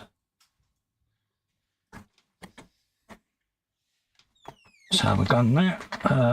What have we got? What's the Harry? Quarter to us. We are coming up to the end, so I won't go any more detail-wise on that. Probably give it a buff wash over the windows so that I can start my decal sweep. Decal wiper sweep even. That's the point. I've got to find my buff wash yet, so I'll find that off here. Let's quickly do a pre-assemble so that you can see that what I've been up to. Let's move that out of the way. I'll deal with that when we're off air. Oh, excuse me. I'm certainly discussed. Do you want to go through with the viewers what you've done, or are you brush cleaning at the moment? No, it's all right. I can do that first. Take me a mere moment of time. Yeah, gives you a bit of attention, doesn't it? I don't need attention. Right, so far this evening, we have attached the big shouty teeth on the front, which go just above the turbine intake, which needs a bit more rust on it, to be honest. I have, what else have I done? I've sorted out the cab. So you've got in there now, you've got a nice knackered leather seat, which you will never see again. I've just got a wash on it drying. I know, always the way. Yeah. I've also scuffed up I didn't really paint the interior of the cab. I just left it the sort of grey and black. It was black primer with a bit of the blue over the top because it's all scuffed metal anyway. So I didn't really bother doing too much painting in there. And the dude will sit in there. But when you put the lid on, this is the thing, right? When you put the lid on the cab, It's loosely there, but that's, you kind of don't see a lot under there because it's covered up. Yeah. Oh, a dirty great big walk in there as well. And I've scuffed up the plate that the gun sits on. Right. Be a shiny metal, so the magnet blends in. I've done the same on the gun as well. I've just scuffed up the bottom there to sort of hide the magnet a bit. Oh, nice one. But the thing is, the paint will come off anyway because it's a magnet in it. So. Yeah, it's gonna, isn't it?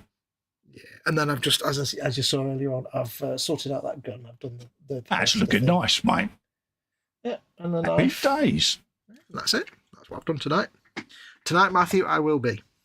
I've literally gone round and did a few bits of agrax in some of the scratches to start getting them off. Popped me driver in me windows. I did put an Hitachi decal on the seat, but as you can see, the driver sat in front of it. You know it's there. Got in and put a pin wash into some of the deep scratches. I should then go over with a bit of silver, something like lead belcher. Try and blend the two together. Done me vents, started putting them in. Got the front window in, ready to do the wiper swish. Let's just pop that off because it wants to fall off. Ready to do the wiper swish, so I shall do that. Dirty that up, give that all a buff wash.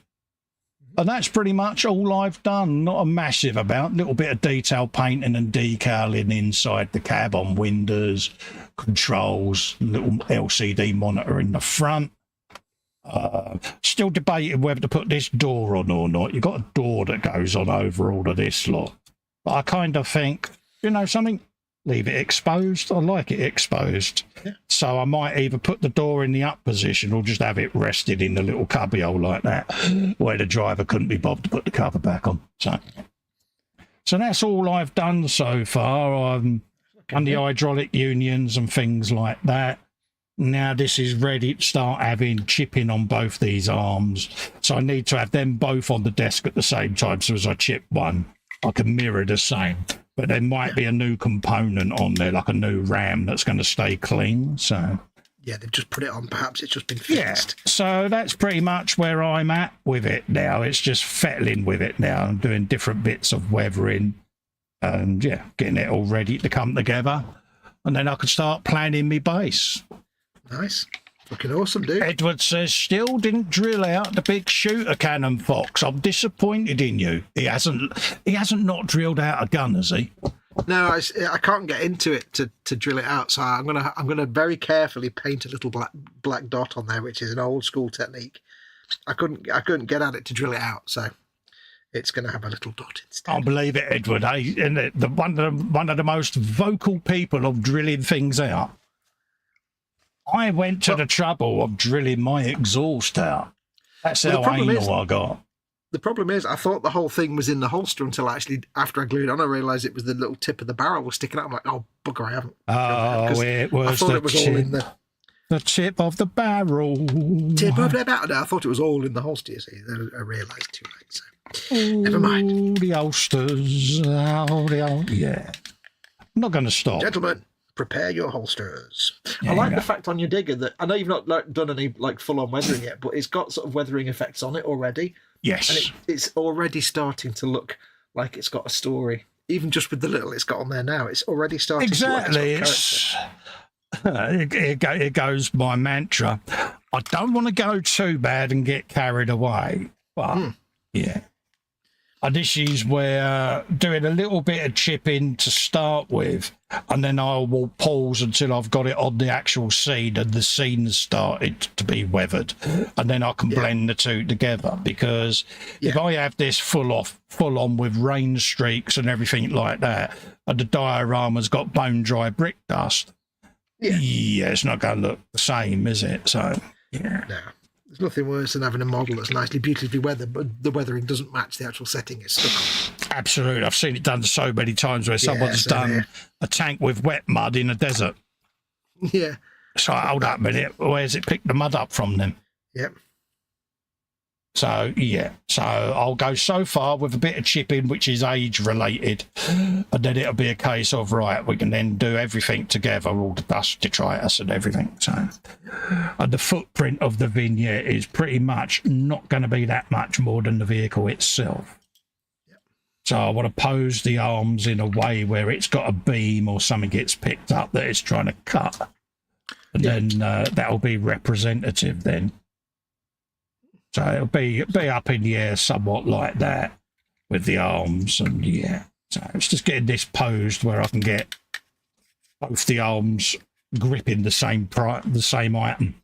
And I need to make that item so that I can then get the arms, the right width. I know what I'm thinking. You need to get it all set up in place so you can fix things where they need to be. Absolutely. So there you go, folks. That is us two done. PJ says, once again, fantastic to have you both back at the Frolic. Catch you all next time. Ciao. Catch you later, Peach. Yes, it is nice to be back. We do miss it when we're not on with you all. It makes our days spending our time with you, and we do miss the fun and the buffoonery, but every now and then real life creeps in, folks, and we do have to drop off air. I missed hanging out with you on the Frolic, because this is, like we've always said before, this isn't work for us. This is just me and you hanging out. We happen to have an exactly, but I couldn't drop my commitments. It was that simple. So now that I'm in a position where mum's back home and getting people seeing her, I can come back. So if she's putting the world to rights, she's all right. Absolutely, but thanks for all your good wishes though, folks, and like I say, move onwards, forwards and upwards is my motto. Yep. And don't let the doubters spoil your day. Lesson learned. Until then, folks, we'll love and leave you. I'm going to put a brunch up with Dave. I'll speak to Dave sometime today to see whether he's about. Keep an eye out for that. So if you've got any gallery stuff, we'll do a nice super long catch-up gallery for you. We're back as the Gang of Four on Monday because we had a 2-week hiatus from KA.Models, so we'll be back as the Gang of Four because we postponed that show, and then I'll do my tank the week after, which gives me a chance to play catch-up because I've not done anything on the tank in between because I've been dealing with me mum. Anyway, folks, we'll love and leave you. Thanks for every bit of support that you give us. It really is appreciated. And we'll see you next time. Yep. Bye. Yes, it is.